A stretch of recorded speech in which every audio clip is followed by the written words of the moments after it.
അപ്പോൾ എല്ലാവർക്കും ഈ പരിപാടിയിലേക്ക് സ്നേഹപൂർവ്വം സ്വാഗതം.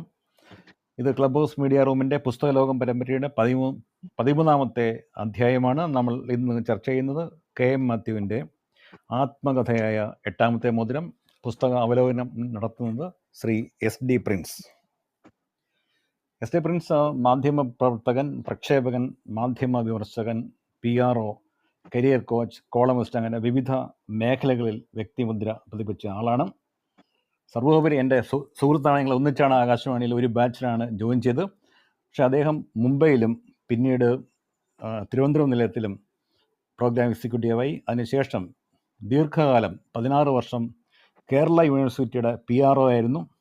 അതിനുശേഷം KSEBയുടെ PRO ആയി, ഗവർണറുടെ PRO ആയും പ്രവർത്തിച്ചു. ആരിഫ് മുഹമ്മദ് ഖാൻ്റെ ആ സംഭവവികലമായ കാലത്ത് ഇദ്ദേഹമായിരുന്നു PRO. ഒട്ടേറെ പുരസ്കാരങ്ങൾ അദ്ദേഹത്തിന് ലഭിച്ചിട്ടുണ്ട്. അദ്ദേഹം ഒരു കോളമിസ്റ്റാണ് എന്ന് ഞാൻ ആദ്യം പറയുകയുണ്ടായി. മാധ്യമം ആഴ്ചപ്പതിപ്പിൽ ടെലിവിഷൻ പരിപാടികളെക്കുറിച്ച് എഴുതിയ ടെലികാലം എന്ന കോളത്തിന് സംസ്ഥാന ടെലിവിഷൻ അവാർഡ് അദ്ദേഹത്തിന് ലഭിച്ചിട്ടുണ്ട്. കേരള മീഡിയ അക്കാദമിയുടെ മീഡിയ പ്രസിദ്ധീകരണത്തിൽ ഒരു വാക്ക് എന്ന കോളം എഴുതി വരുന്നു. ദൂരദർശൻ പ്രക്ഷേപണം ചെയ്യുന്ന മാധ്യമ ജാലകത്തിൽ വാക്കിലെ ശരി എന്ന പരിപാടിയും ഇദ്ദേഹം വർഷങ്ങളായി ചെയ്യുന്നുണ്ട്. അപ്പോൾ വാക്കിൻ്റെ നേർവഴി എന്ന അദ്ദേഹത്തിൻ്റെ പുസ്തകം അടുത്ത് തന്നെ പ്രസിദ്ധീകൃതമാകും. അപ്പം പ്രിൻസ് മുൻപ് ഈ പരിപാടികളിൽ പങ്കെടുത്തിട്ടുണ്ട്. മലയാള ടെലിവിഷൻ്റെ നാൾവഴികൾ പരമ്പരയിൽ പങ്കെടുത്തിട്ടുണ്ട്. ഈ പുസ്തക ലോകത്തിൻ്റെ തന്നെ മുന്നേ ഒരു അധ്യായത്തിലും അദ്ദേഹം സംസാരിച്ചിട്ടുണ്ട്. അപ്പോൾ അദ്ദേഹം നമ്മളിന്ന് ചർച്ച ചെയ്യുന്ന പുസ്തകം KM മാത്യുവിൻ്റെ ആത്മകഥയാണ്. അദ്ദേഹം അത് എഴുതിയത് 2008 ആണ്. അദ്ദേഹം മരിക്കുന്നത് 2010 ഓഗസ്റ്റ് 1-ാം തീയതിയാണ്. അപ്പോൾ 2 വർഷം മുന്നെയാണ് അദ്ദേഹം 90-ാം വയസ്സിലാണ് ആത്മകഥ എഴുതിയിട്ടുള്ളത്. ഇത് പുസ്തകം അദ്ദേഹം സമർപ്പിച്ചിരിക്കുന്ന അമ്മയായ കുഞ്ഞുണ്ടാമ്മയ്ക്കാണ്. 1954 മലയാള മനോരമയുടെ പുതിയ തലമുറ അന്ന് പെട്ട അദ്ദേഹം അതിൻ്റെ മാനേജിങ് എഡിറ്ററായി വരുന്നത്. 1973 മനോരമയുടെ ചീഫ് എഡിറ്ററായി മരിക്കണം വരെയും അദ്ദേഹം ആ പദവിയിൽ തുടർന്നു. ഇന്ത്യയിലെ ഏറ്റവും വലിയ ഭാഷാപത്രമായി മനോരമ വളരുകയും മനോരമയുടെ അനുബന്ധ പ്രസിദ്ധീകരണങ്ങൾ, വനിത ഉൾപ്പെടെയുള്ള അനുബന്ധ പ്രസിദ്ധീകരണങ്ങൾ പ്രചാരത്തിൽ 1-ാം സ്ഥാനം ഇന്ത്യയിൽ തന്നെ നേടുകയും ചെയ്ത വലിയ ഒരു ദീർഘകാലത്തെ മനോരമയെ മുന്നിലേക്ക് നയിച്ച മാധ്യമ മാനേജർ അല്ലെങ്കിൽ മാനേജ്മെൻറ്റ് വിദഗ്ധൻ എന്നൊക്കെ പറയാവുന്ന വലിയ വ്യക്തിത്വമായിരുന്നു KM മാത്യുവിൻ്റേത്. അദ്ദേഹത്തിൻ്റെ ജീവിതകഥ അത് കേരളീയരും മുഴുവൻ വായിക്കേണ്ടതാണ്. കേരളത്തിൻ്റെ പല തലമുറകളുടെ സാമൂഹിക ചരിത്രം കൂടി ഇതിലുണ്ട്. അപ്പോൾ അതേക്കുറിച്ചെല്ലാം വിശദമായി SD പ്രിൻസ് പുസ്തകം അവലോകനം ചെയ്യുമ്പോൾ പറയും. KM മാത്യുവിന് പത്മഭൂഷൺ നൽകി അദ്ദേഹത്തെ രാഷ്ട്രം ആദരിച്ചിട്ടുണ്ട്. BD ഗോയങ്ക അവാർഡ് ഉൾപ്പെടെയുള്ള ഒട്ടേറെ അവാർഡുകൾ അദ്ദേഹത്തിന് ലഭിച്ചിട്ടുണ്ട്. അദ്ദേഹത്തിൻ്റെ മിസസ് KM മാത്യുവിനെ കുറിച്ച് എഴുതിയ ഓർമ്മ പുസ്തകം കൂടി അദ്ദേഹത്തിൻ്റേതായി നമ്മുടെ മുന്നിലുണ്ട്. അന്നമ്മ എന്നാണ് ആ പുസ്തകത്തിൻ്റെ പേര്. അപ്പോൾ 8ാമത്തെ മോതിരം എന്ന KM മാത്യുവിൻ്റെ ആത്മകഥയെക്കുറിച്ച് സംസാരിക്കാൻ പ്രിയപ്പെട്ട SD പ്രിൻസിനെ ക്ഷണിക്കുന്നു. നന്ദി പ്രദീപ്. അദ്ദേഹം പറഞ്ഞതുപോലെ 8ാമത്തെ മോതിരം എന്ന KM മാത്യുവിന്റെ ആത്മകഥയാണ് എൻ്റെ മുന്നിലുള്ളത്. കഴിഞ്ഞ കുറച്ച് ദിവസങ്ങളായിട്ട് ഞാനത് വായിക്കുകയായിരുന്നു. ഇതിന്റെ 11ാം പതിപ്പാണ് ഞാൻ വാങ്ങിയത് എന്ന് പറയുമ്പോൾ എത്ര കോപ്പി ഇതിനകം തന്നെ വിറ്റ് കാണുമെന്നറിയാം. DC ബുക്സ് ആണ് ഇത് പ്രസിദ്ധീകരിച്ചിരിക്കുന്നത്. എനിക്കത് ഒരു കൗതുകമായി തോന്നി. കാരണം കൗതുകം എന്നല്ല, അതിലും ഒരു ബിസിനസ് രഹസ്യം ഒളിഞ്ഞിരിപ്പുണ്ടെന്നാണ് തോന്നുന്നത്. കാരണം മനോരമയ്ക്ക് ഒരു പ്രസിദ്ധീകരണ വിഭാഗം ഉണ്ടല്ലോ. പക്ഷെ മനോരമ ബുക്സ് എന്നുള്ള അതിനെക്കുറിച്ച് ആലോചിക്കാതെ DC ബുക്സിൽ തന്നെ അത് പ്രസിദ്ധീകരിക്കുകയാണ് ചെയ്തത്. അത് ഏറ്റവും നന്നായിട്ട് വിറ്റുപോകുന്ന ഒരു സ്ഥാപനം, ഏറ്റവും കൂടുതൽ ആളിലേക്ക് എത്തിക്കുന്ന ഒരു സ്ഥാപനം, പുസ്തകത്തെ ഏറ്റവും കൂടുതൽ ആളുകളിലേക്ക് എത്തിക്കുന്ന കേരളത്തിലെ ഒരു സ്ഥാപനം എന്നുള്ളതിൽ DCയുടെ ഒരു പുസ്തകമായിട്ടാണ് ഇത് ഇറങ്ങിയിട്ടുള്ളത്. 11ാമത്തെ പതിപ്പ്. മൊത്തത്തിൽ ഒരു 505 പേജ് ഉണ്ട് ഈ പുസ്തകം. നമ്മുടെ ഇക്കാലത്തെ ഒരു അറ്റൻഷൻ സ്പാൻ വെച്ച് നോക്കുമ്പോഴത്തേക്ക് ഇത് നമ്മളുടെ പിടിയിൽ നിൽക്കുന്നതിനേക്കാൾ കൂടുതൽ പേജുകളുള്ള ഒരു പുസ്തകമാണ്. പക്ഷേ അത് വായിച്ചു തീർക്കാൻ കഴിയുന്നു എന്നുള്ളതാണ് അതിൻ്റെ ഒരു ഏറ്റവും വലിയ ഒരു സവിശേഷത ഞാൻ കാണുന്നത്. ഇത് ആത്മകഥ എന്ന് പറയുമ്പോൾ എനിക്ക് തോന്നിയിട്ടുള്ളത് ഈ കെ എം മാത്യു എന്ന മനുഷ്യൻ, അദ്ദേഹം കെ എം മാത്യു എന്ന് പലരും വിളിക്കുന്നതിന് പകരം അദ്ദേഹം എപ്പോഴും ഇഷ്ടപ്പെട്ടത് മാത്തുക്കുട്ടിച്ചായൻ എന്നെല്ലാവരും വിളിക്കണമെന്ന്. അപ്പോൾ അങ്ങനെ ഈ മലയാള മനോരമയിലെയും അതുമായി ബന്ധപ്പെട്ട സ്ഥാപനങ്ങളിലെയും എന്തിന് പത്രലോകത്തെയും എന്തിന് വായനക്കാരുടെ ഇടയിൽ പോലും മാത്തുക്കുട്ടിച്ചായൻ എന്നറിയപ്പെടുന്ന കെ എം മാത്യു ഇത് വളരെ സരസമായി പറഞ്ഞു പോകുന്നുണ്ട്. സരസമായി പറഞ്ഞു പോകുന്നു എന്ന് വെച്ചാൽ സാമാന്യഗതിക്ക് നമുക്ക് ഒരു താല്പര്യം തോന്നേണ്ട ഒരു വിഷയമല്ല. ഒറ്റയടിക്ക് നോക്കുമ്പോൾ കെ എം മാത്യു അല്ലെങ്കിൽ മലയാള മനോരമ കുടുംബത്തിന്റെ ചരിത്രത്തിലൂടെ ആർക്കാണ് വലിയ താല്പര്യം? അല്ലെങ്കിൽ അദ്ദേഹത്തിന്റെ പിതാവ് മാമൻ മാപ്പിള ഉണ്ട്, അദ്ദേഹത്തെ കുറിച്ച് അദ്ദേഹം തന്നെ അവരൊക്കെ നേരത്തെ പുസ്തകങ്ങളൊക്കെ എഴുതിയിട്ടുണ്ട്, പക്ഷേ ജീവിതകഥയൊക്കെ എഴുതിയിട്ടുണ്ട്. ഇക്കാലത്ത് ഇതിനെന്താണ് ഒരു പ്രസക്തി എന്നൊരു തോന്നൽ വന്നേക്കാം. ആ തോന്നലിനെ മറികടക്കുന്ന രീതിയിൽ ഉള്ള ആഖ്യാന ശൈലിയാണ് ഈ പുസ്തകത്തിൽ ഞാൻ കണ്ടിട്ടുള്ളത്. ഇത് ഓർമ്മക്കുറിപ്പ് എന്ന് പറയുമ്പോൾ എന്റെ മനസ്സിൽ വരുന്ന ഒരു ഓർമ്മയെക്കുറിച്ചുള്ള ഒന്ന് രണ്ട് കാര്യങ്ങളുണ്ട്. ഒന്ന്, ഗബ്രിയേൽ ഗാർസിയ മാർക്കേസ് പറഞ്ഞിട്ടുള്ളത്, what matters in life is not what happens to you but what you remember and how you remember it. നിങ്ങളുടെ ജീവിതത്തിൽ എന്ത് സംഭവിച്ചു എന്നതല്ല പ്രധാനം, അത് നിങ്ങൾ എങ്ങനെ ഓർക്കുന്നു എന്നും അതിൽ എന്ത് കാര്യം നിങ്ങൾ ഓർക്കുന്നു എന്നുള്ളതുമാണ്. അതൊരു വളരെ പ്രധാനപ്പെട്ട ഒരു കാര്യമാണ്. ഞങ്ങളിപ്പോൾ ഈ ചർച്ചയിലേക്ക് കടക്കും മുമ്പ് ഓർമ്മ നഷ്ടപ്പെട്ട ഒരു വ്യക്തിയെക്കുറിച്ച് പറയുകയുണ്ടായി. ഓർമ്മ നഷ്ടപ്പെടുമ്പോൾ ഇത് ഒരു ലോകം തന്നെ അങ്ങ് അവസാനിക്കുകയാണ് ചെയ്യുന്നത്. കാരണം നമ്മുടെ ഓരോരുത്തരുടെ ഉള്ളിൽ ഒരു ലോകമുണ്ട്. പ്രദീപ് കുമാറിന്റെയും ഹേമലതയുടെയും പ്രിൻസിന്റെയും ഒക്കെ ഉള്ളിൽ അവരുടേതായ ഒരു ലോകമുണ്ട്. ആ ലോകത്തിനൊരു കഥയുണ്ട്. ആ കഥ നമുക്ക് ഓർമ്മയുള്ളിടത്തോളം കാലമേ നമുക്ക് പറയാനാവൂ, മറ്റുള്ളവരിലേക്ക് പകർന്നു കൊടുക്കാനാവൂ. നമ്മൾ പറയേണ്ട കഥ നമ്മൾ തന്നെ പറയണമെന്നൊരു തത്വം കൂടിയുണ്ട്. കാരണം നമ്മൾ പറയേണ്ടത് നമ്മൾ പറഞ്ഞില്ലെങ്കിൽ മറ്റാരെങ്കിലും കയറി പറയും. അത് വളരെ മോശമായിട്ടായിരിക്കും പറയുക. ഇത് അവനവൻ ഇരിക്കേണ്ടിടത്ത് അവനവൻ ഇരുന്നില്ലെങ്കിൽ വേറെ ആരോ കയറി ഇരിക്കും എന്ന് പറയുമല്ലോ. അതുപോലെയാണ് നമ്മൾ സാധാരണമായിട്ട് ഇപ്പൊ ആധുനിക യുഗത്തില് പേഴ്സണൽ ബ്രാൻഡിങ് എന്ന് പറയും. ഒരു വ്യക്തി അയാളുടെ വ്യക്തിപ്രഭാവം സമൂഹത്തിലേക്ക്, ആളുകളുടെ ഇടയിലേക്ക് പ്രസരിപ്പിക്കുന്ന ആ ഒരു രീതിയുണ്ട്. അതിനാണ് പേഴ്സണൽ ബ്രാൻഡിങ് എന്ന് പറയുന്നത്. അത് ഇതിനെക്കുറിച്ച് പറയുമ്പോൾ 5-6 വർഷം മുമ്പ് ടൈം മാഗസിൻ ഓരോ വർഷവും ഈ വർഷത്തെ ഉൽപ്പന്ന ബ്രാൻഡ് ഏത് എന്നുള്ളത് പറയാറുണ്ട്. ഒരു വർഷം 2016 തോന്നുന്നു ടൈം മാഗസിൻ പറഞ്ഞ ബ്രാൻഡ് നിങ്ങളാണ്. ഓരോ വ്യക്തിയും ഒരു ബ്രാൻഡാണ്. ആ വ്യക്തി അയാളെ തന്നെ സമൂഹത്തിലേക്ക് 4 പേരുടെ മുന്നിലേക്ക് എത്തിക്കേണ്ട ഒരു ആവശ്യകത അയാൾക്കുണ്ട്. ആ കഥ അയാളുടെ കടമയാണെന്നുള്ള മട്ടിലാണ് പറഞ്ഞത്. അപ്പോൾ ആ രീതിയിൽ കെ എം മാത്യു ഒരുപാട് കാര്യങ്ങൾ സമൂഹത്തിൽ പലർക്കും അറിയാവുന്ന കാര്യങ്ങളായിരിക്കും, അതെല്ലാം ഒന്നുകൂടി അദ്ദേഹത്തിൻ്റെതായ ശൈലിയിൽ പറയുന്നതാണ് ഈ കൃതിയിലുള്ളത്. ഈ 90 വയസ്സ് ആയപ്പോഴാണ് അദ്ദേഹം ഈ രചന നടത്തിയിട്ടുള്ളത്. 90 വയസ്സിന്റെ കാര്യം പറയുമ്പോൾ അവിടെയും ഈ കെ എം മാത്യു എന്ന ഗ്രന്ഥകാരനും ഓർക്കുന്നതും പറയുന്നതും ഓർമ്മയുടെ കാര്യം തന്നെയാണ്. 16-ാമത്തെ അധ്യായം തുടങ്ങുന്നത് തന്നെ ഇങ്ങനെയാണ്: വാർദ്ധക്യത്തിൽ ഓർമ്മയാണ് ഏറ്റവും വലിയ സ്വത്ത്, ഏറ്റവും നല്ല കൂട്ടുകാരൻ. ഈ ജീവിത സന്ധ്യയിലും മനസ്സിലെ ആകാശത്തിൽ തെളിയുന്ന ഓർമ്മയുടെ നക്ഷത്രങ്ങളെ പ്രണമിക്കട്ടെ. കാരണം ഓർമ്മ കൊണ്ടാണ് എനിക്ക് ഈ കഥ എഴുതേണ്ടത്. ഓർമ്മയുടെ തുഴ കൊണ്ടാണ് ഇനിയുമുള്ള ദൂരം അത്രയും തുഴയേണ്ടത്. ആ തുഴ വഴിയിൽ വീണുപോയാൽ പിന്നിലേക്കും മുന്നിലേക്കുമുള്ള യാത്രകൾ സാധ്യമാവില്ല. മറ്റൊരിടത്തും ഇദ്ദേഹം ഈ ഓർമ്മയെക്കുറിച്ച് പറയുന്നുണ്ട്. അവിടെ പറയുന്നത് ഒരു പ്രാർത്ഥന പോലെയാണ് ഈ പറയുന്നത്.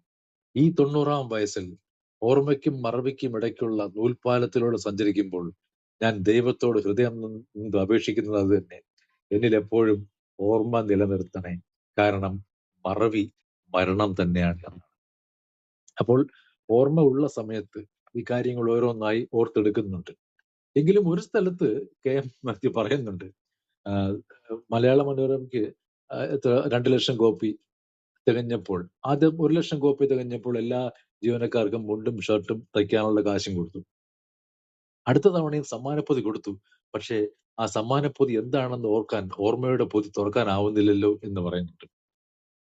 എങ്കിലും വളരെ കൃത്യമായ രീതിയിൽ കാര്യങ്ങൾ ഓർത്തെടുത്ത് പറയുന്ന ഒരു ആഖ്യാന ശൈലിയാണിത്.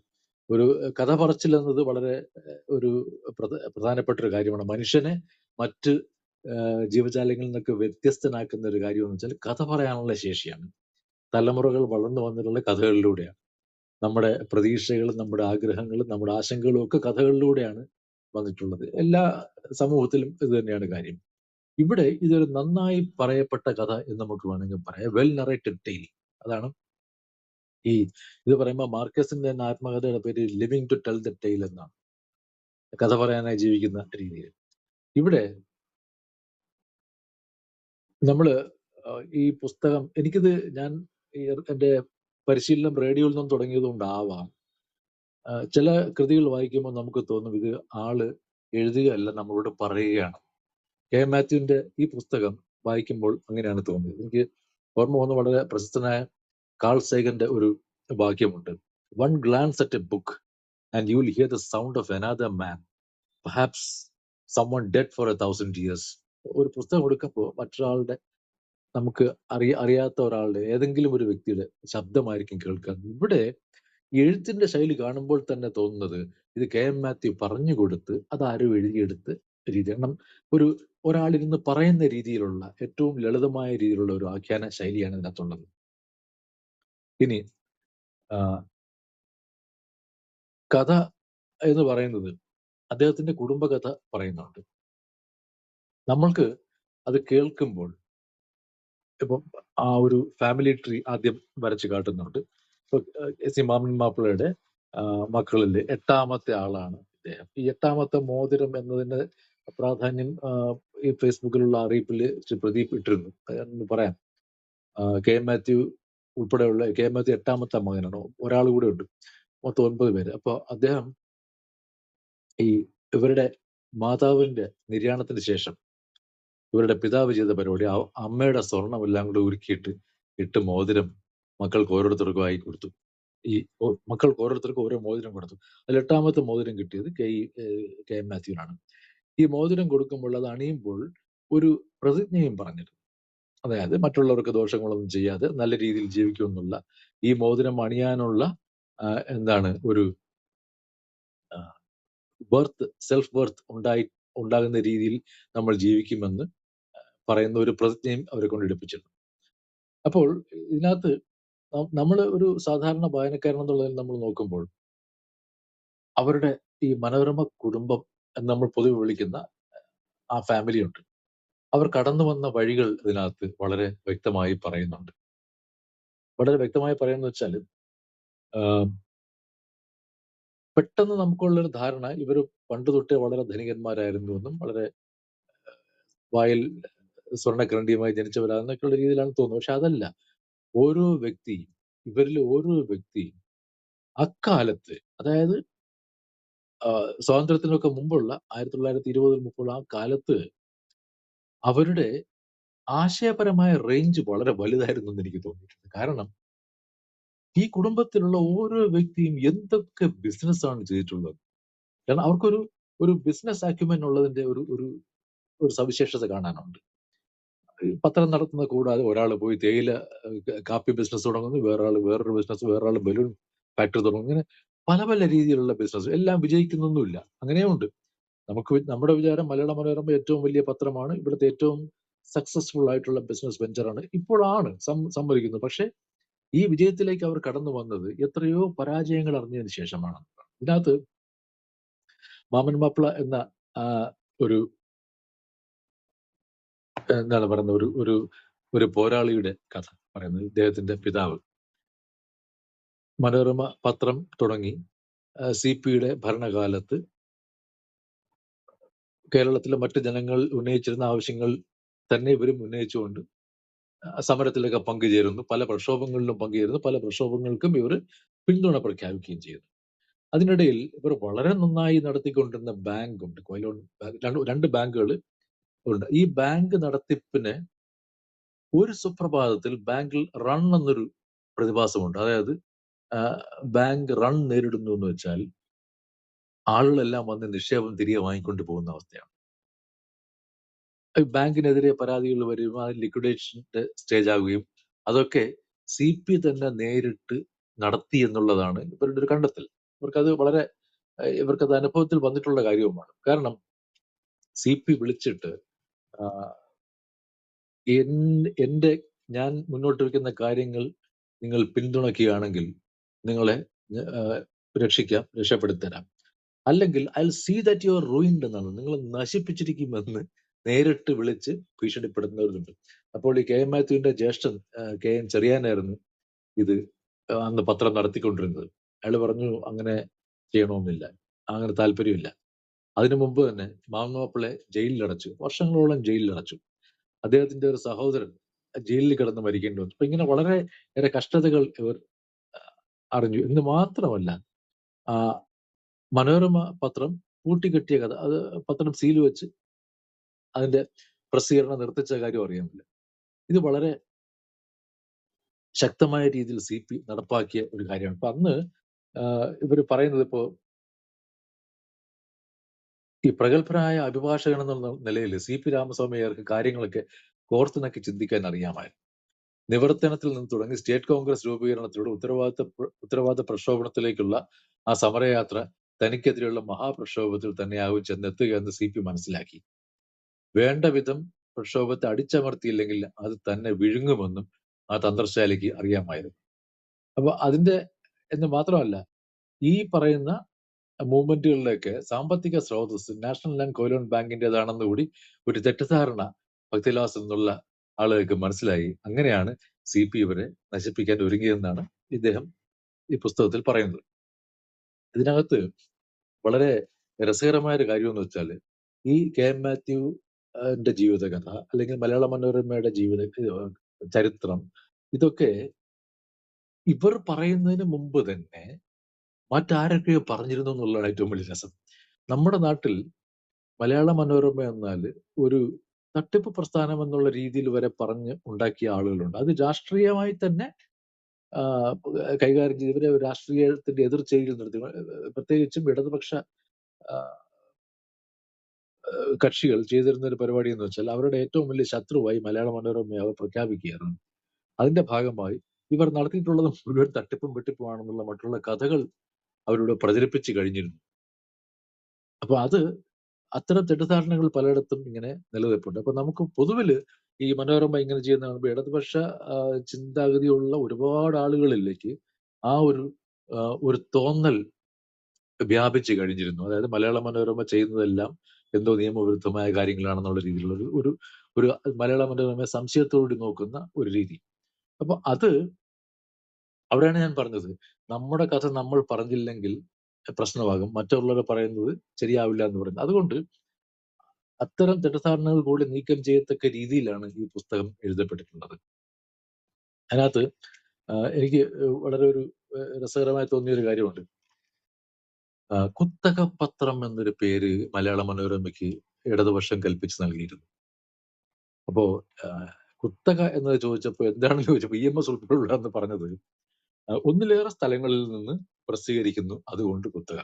ഒരുപാട് സർക്കുലേഷൻ ഉള്ളത് കൊണ്ട്, 1,00,000 കോപ്പി സർക്കുലേഷൻ ഉണ്ട്, അത് വലിയ ഒരു സർക്കുലേഷൻ ആണ്, അതുകൊണ്ട് കുത്തകയാണ്, മുതലാളിത്തമാണ്, കുത്തകയാണ്.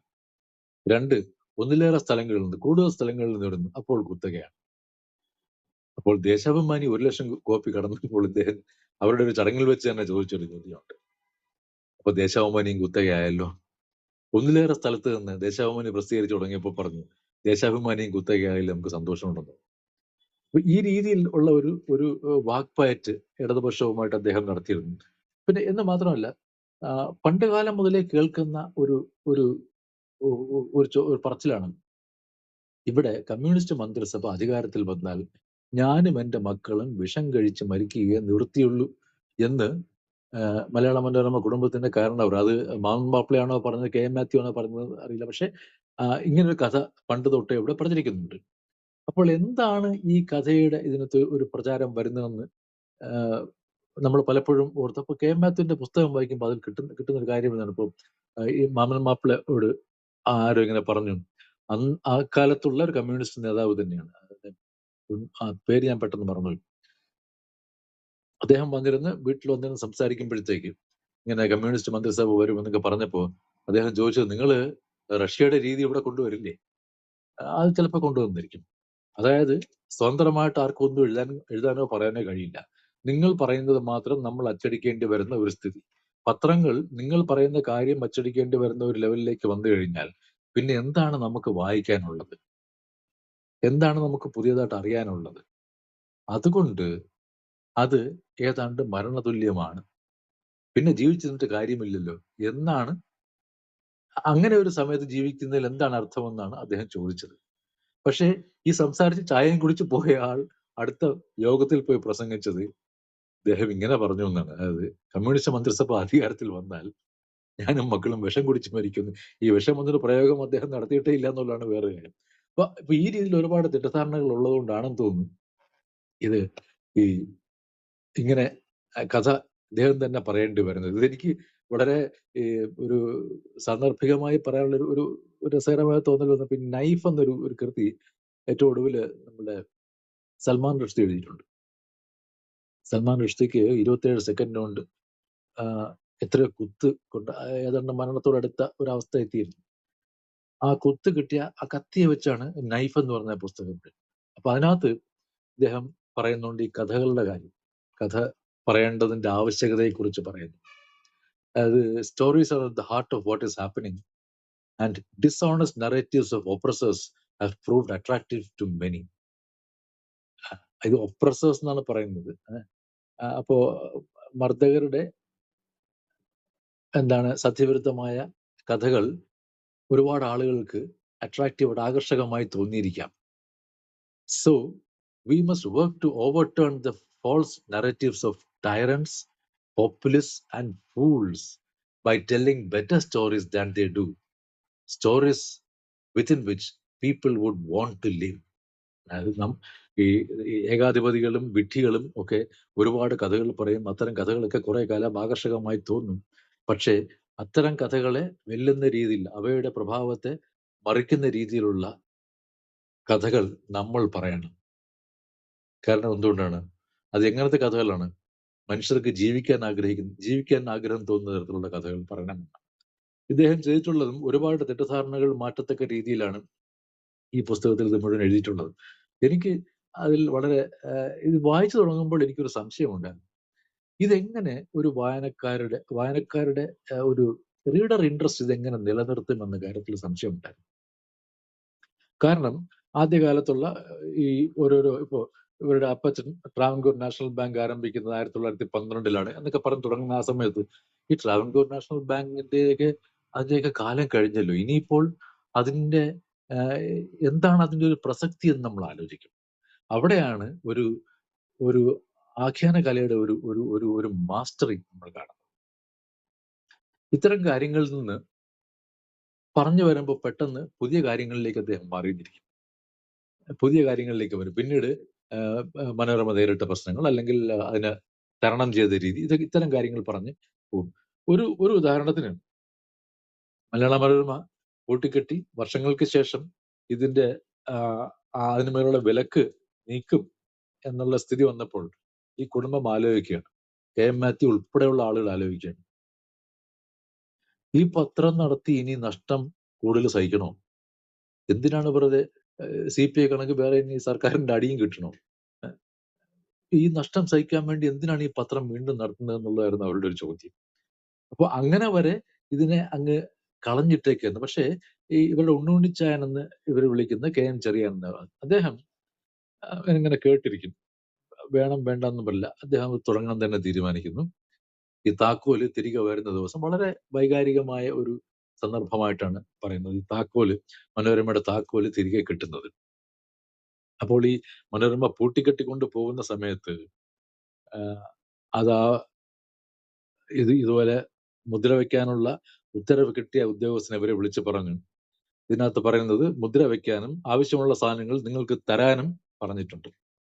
അതുകൊണ്ട് മനോരമയുടെ പഴയ കോപ്പികളൊക്കെ ബൈൻഡ് ചെയ്ത് വെച്ചേക്കുന്നത് ഇപ്പോഴത്തന്നെ അവിടെ നിന്ന് എടുത്ത് മാറ്റിക്കൊണ്ട് അത് നിങ്ങൾക്ക് തരുന്നതായിട്ട്. അപ്പൊ അങ്ങനെ കൊടുത്തു. ഇന്ന് മാത്രമല്ല, തിരികെ വർഷങ്ങൾക്ക് ശേഷം ഈ പത്രം 1947 കഴിഞ്ഞിട്ട് പത്രം തുറക്കാൻ ചെല്ലുമ്പോൾ അന്ന് അച്ചടിച്ചു വെച്ചിരുന്ന നോവലുകളൊക്കെ ചെതലും മുറുമ്പും വായിച്ചു തീർത്ത് പൊടിയാക്കി വെച്ചിരിക്കുന്നു. ഒരു പ്രസ് വാങ്ങിക്കൊണ്ട് വന്നത് വൈക്കോൽ വെച്ച് പാക്ക് ചെയ്ത് അങ്ങനെ അതേ രീതിയിൽ ഇരിക്കുകയാണ്. അതിന്റെ തുരുമ്പൊക്കെ മാറ്റിയിട്ടാണ് അവർ വീണ്ടും തുടങ്ങുന്നത്. അപ്പോൾ ഉണ്ണുണ്ണിച്ചായന്റെ കയ്യിൽ ഈ താക്കോൽ കിട്ടി അവർ തുടങ്ങുന്ന സമയത്ത് ആണ് ആ ഒരു നറേറ്റീവ് പോകുന്ന രീതി. അവിടെ നിന്ന് നിയമകാര്യങ്ങൾ പറഞ്ഞ് കോടതിയിൽ ഹാജരാകേണ്ടി വന്ന സന്ദർഭത്തെ കുറിച്ച് പറയുന്നുണ്ട്. വി ആർ കൃഷ്ണയ്യർ കൊടുത്ത കേസ് മാനനഷ്ട കേസിനായിട്ട്. ആ കേസിനെ പറ്റി പറഞ്ഞു വന്നിട്ട് വി ആർ കൃഷ്ണയ്യരുടെ കാര്യങ്ങൾ പറഞ്ഞ് എന്നിട്ട് പിന്നെ നേരെ കയറുന്ന ടോംസുമായിട്ടുള്ള കേസിലാണ്. ഈ 2 കേസിലാണ് ഈ കെ എം മാത്യുവിന് ഇങ്ങനെ കോടതി കയറേണ്ടി വന്നത്. അപ്പോൾ അതേക്കുറിച്ച് ആ കഥകൾ മുഴുവൻ പറഞ്ഞിട്ട് അവസാനം ചോദിക്കുന്ന ഒരു ചോദ്യമുണ്ട്. പറഞ്ഞ് ഞാനിത് എവിടെയാണ് എത്തിയത്? തുറക്കാനുള്ള താക്കോൽ ഇപ്പോഴും ഉണ്ണുണ്ണിച്ചായന്റെ കയ്യിൽ തന്നെ ഇരിക്കുകയാണല്ലോ. എന്നിട്ട് വീണ്ടും, കാരണം ഇപ്പൊ മലയാള മനോരമ ആ സ്ഥാപനം തുറക്കുന്ന സമയത്ത് ഒരുപാട് പേര് അവിടെ വന്ന് കരഞ്ഞു എന്നൊക്കെ ഉള്ളത് അദ്ദേഹം പറയുന്നുണ്ട്. ഒരുപാട് ആളുകൾ ഇത് മനോരമ പൂട്ടിപ്പോയത് അത് തുറക്കാൻ വേണ്ടി വന്നു. അപ്പൊ അങ്ങനെ ഒരു വൈകാരികമായ ഒരു ബന്ധം സമൂഹത്തിലുള്ള പല ആളുകൾക്കും ഇവരുമായിട്ടുണ്ടായിരുന്നു. അതിനെക്കുറിച്ചൊക്കെ വികാര വായ്പോട് കൂടിയാണ് അദ്ദേഹം പറയുന്നത്. അതായത് ഈ വളരെ ഡ്രാബ് എന്ന് നമുക്ക് തോന്നാവുന്ന ഒരു നെറേറ്റീവ് ചെന്നെത്തുന്ന ഇടയ്ക്കിടയ്ക്ക് നമ്മളെ ഒന്ന് ചെറുതായിട്ട് നമ്മളുടെ മനസ്സിലൊരു ഒരു ദുഃഖം തോന്നത്തക്ക രീതിയിൽ, അല്ലെങ്കിൽ ഒരു അതായത് ഈ പുസ്തകത്തിൽ ഉടനീളം നന്ദിയുടെ ഒരു ടോൺ പോകും. ഓരോ സമയത്തും ഇദ്ദേഹം ദൈവത്തോട് നന്ദി പറയുന്നുണ്ട്. ആളുകൾ സഹായിച്ച ചെറിയ സഹായം ചെയ്ത ആളുകളോട് നന്ദി പറയുന്നുണ്ട്. അപ്പോൾ അതൊക്കെ വളരെ വൈകാരികമായിട്ടാണ് പറയുന്നത്. അതുകൊണ്ട് തന്നെ ഒരു നമ്മൾ പ്രതീക്ഷിക്കുന്നതിനേക്കാൾ അപ്പുറത്തേക്ക് ഒരു റീഡർ ഇൻട്രസ്റ്റ്, വായനക്കാർക്ക് ഒരു തുടർന്ന് വായിക്കാനുള്ള താല്പര്യം ഉറപ്പാക്കുന്ന രീതിയിലുള്ള ഒരു ആഖ്യാന രീതിയാണ് ഇതിൽ കണ്ടത്. പിന്നെ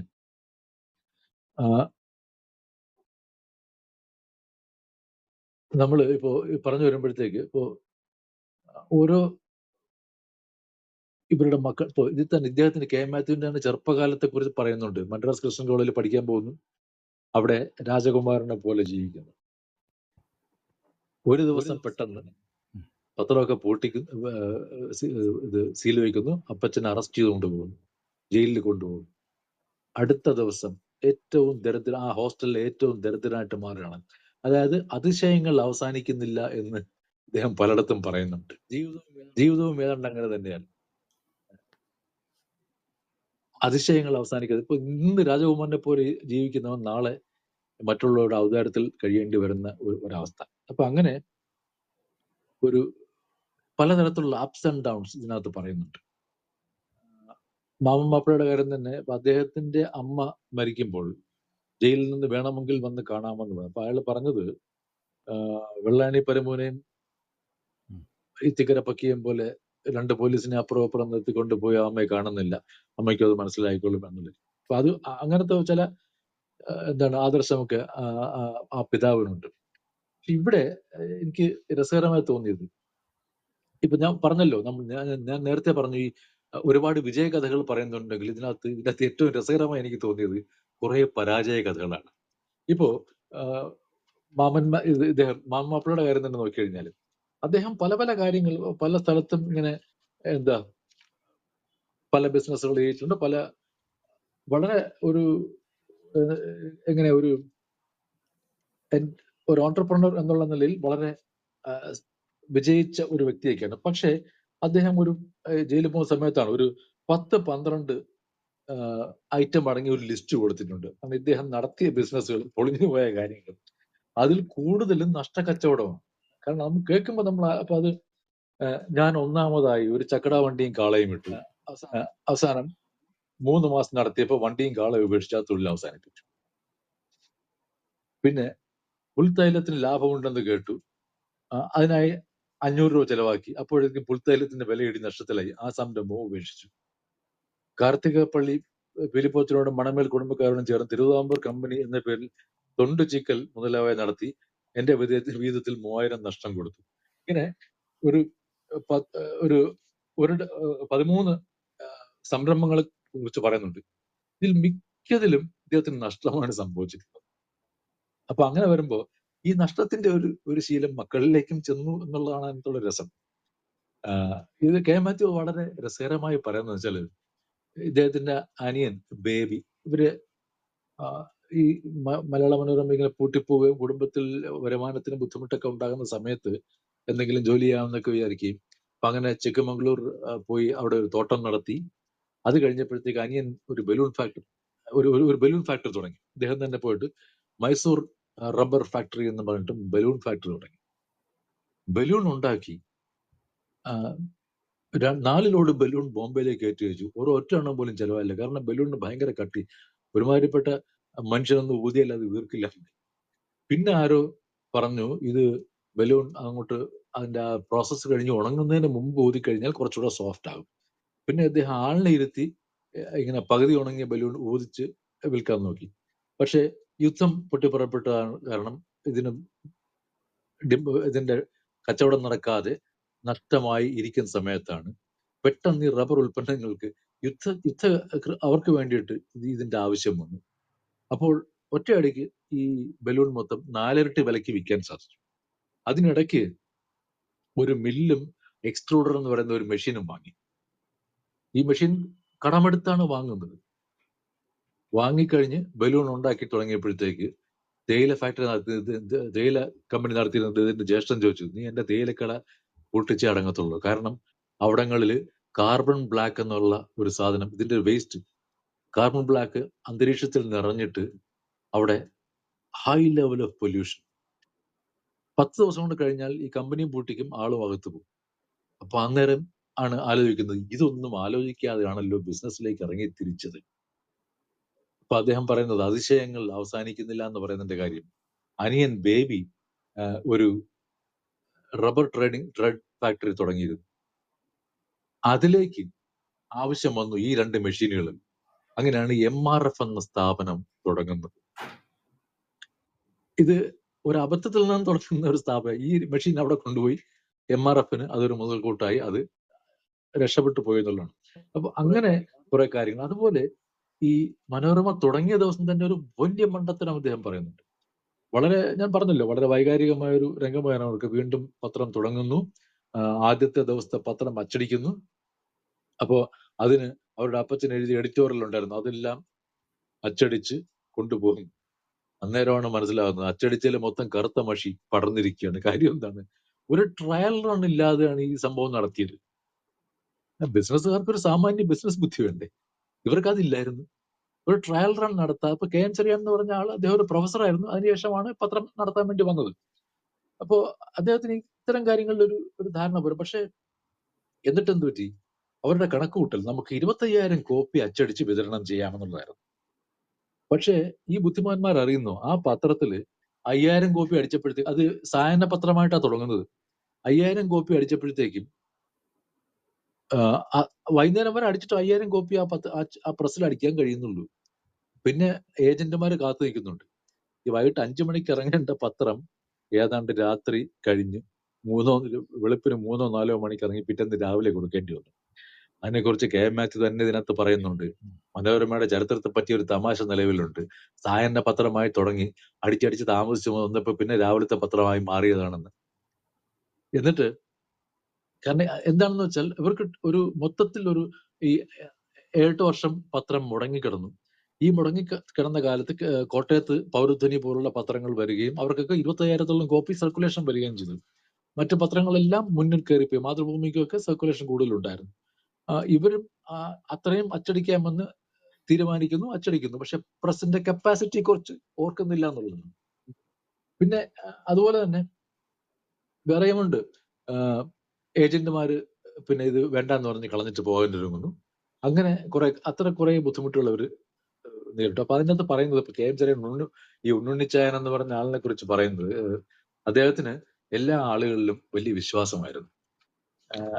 നമുക്കുള്ള ആളുകളെയൊക്കെ കൊണ്ട് തന്നെ നമുക്ക് എന്ത് ചെയ്യാം, നടത്തിക്കൊണ്ടു പോകാം. എല്ലാവർക്കും അത്യാവശ്യം കഴിവൊക്കെ ഉണ്ട് എന്നുള്ള വിശ്വാസമാണ്. 1954 KM മാത്യു ഈ പത്രത്തിന്റെ ചുമതല എടുക്കാൻ വരുന്നത്. അതിനെക്കുറിച്ച് അദ്ദേഹം പറയുന്നത് വളരെ രസകരമാണ്. 7 വർഷം ചിക്കമംഗ്ലൂരിൽ ഇദ്ദേഹം ഇത് നടത്തുന്നു, എന്താ പറയാ, എസ്റ്റേറ്റ് നടത്തി. അത് കഴിഞ്ഞ് ബോംബെയിൽ പോയി അലൈഡ് കമ്പനി എന്നുകൊണ്ട് വേറൊരു സ്ഥാപനം നടത്തുന്നു. അവിടെ ഒന്ന് പച്ച പിടിച്ച് വരുന്ന സമയത്താണ് ഇവിടെ നിന്ന് പറയുന്നു, വന്ന് പത്രത്തിൽ ജ്യേഷ്ഠനെ സഹായിക്കണം എന്നുള്ള രീതിയിൽ. അപ്പോൾ അദ്ദേഹത്തിന് അന്നേരത്തെ തോന്നൽ 7 കൊല്ലം എസ്റ്റേറ്റ്, 7 കൊല്ലം ബോംബെ, അടുത്ത 7 കൊല്ലം കോട്ടയം എന്ന് വിചാരിച്ചു. പക്ഷേ ഇദ്ദേഹം തന്നെ പറയുന്നുണ്ട് 7 അല്ല 7 49 കഴിഞ്ഞിട്ടും ഞാൻ മനോരമയിൽ തന്നെ ഉണ്ട് എന്നുള്ളത്. അപ്പോൾ അതിനകത്ത് കാണുന്ന ഒരു രസം. പിന്നെ ഇതുപോലെ വേറൊരിക്കൽ പറയുന്നുണ്ട്, ഈ കൺസൾട്ടന്റുമാരെ നിയമിച്ചിട്ട് പത്രം നന്നാക്കി എടുക്കുന്നതിനെ പറ്റി ഇങ്ങനെ വരുമ്പോൾ ഒരു കൺസൾട്ടന്റ് ചോദിച്ചു, നിങ്ങളുടെ രണ്ടാമത്തെ പ്രസ് എവിടെയെന്ന് ചോദിച്ചു. അപ്പൊ കെ എം ചെറിയാൻ എന്നുള്ള ആള് മുകളിലോട്ട് ചൂണ്ടിക്കാണിച്ചു. അദ്ദേഹം പറഞ്ഞത്, അതായത് ഈ പ്രസ് നിങ്ങൾ അച്ചടിച്ചുകൊണ്ടിരിക്കുമ്പോൾ ഈ പ്രസ് പെട്ടെന്ന് നിന്നു പോകുന്നു, വർക്ക് ചെയ്യുന്നില്ലെങ്കിൽ സ്പെയർ എവിടെയാണ് നിങ്ങൾ എവിടെ വെച്ചാണ് നിങ്ങൾ അടിക്കാൻ പോകുന്നത്? വേറെ പ്രസ് ഇല്ല. അതുകൊണ്ടാണ് കെ എം ചെറിയാൻ ആകാശത്തേക്ക് ചൂണ്ടിക്കാണി, അതായത് കർത്താവ് ഇരിപ്പുണ്ട്, പുള്ളി നോക്കിക്കൊള്ളൂ എന്നുള്ള മറ്റ്. ഈ വന്ന കൺസൾട്ടന്റ് വിചാരിച്ച് മുകളിലത്തെ നിലയിൽ വേറെ പ്രസ് ഉണ്ട്.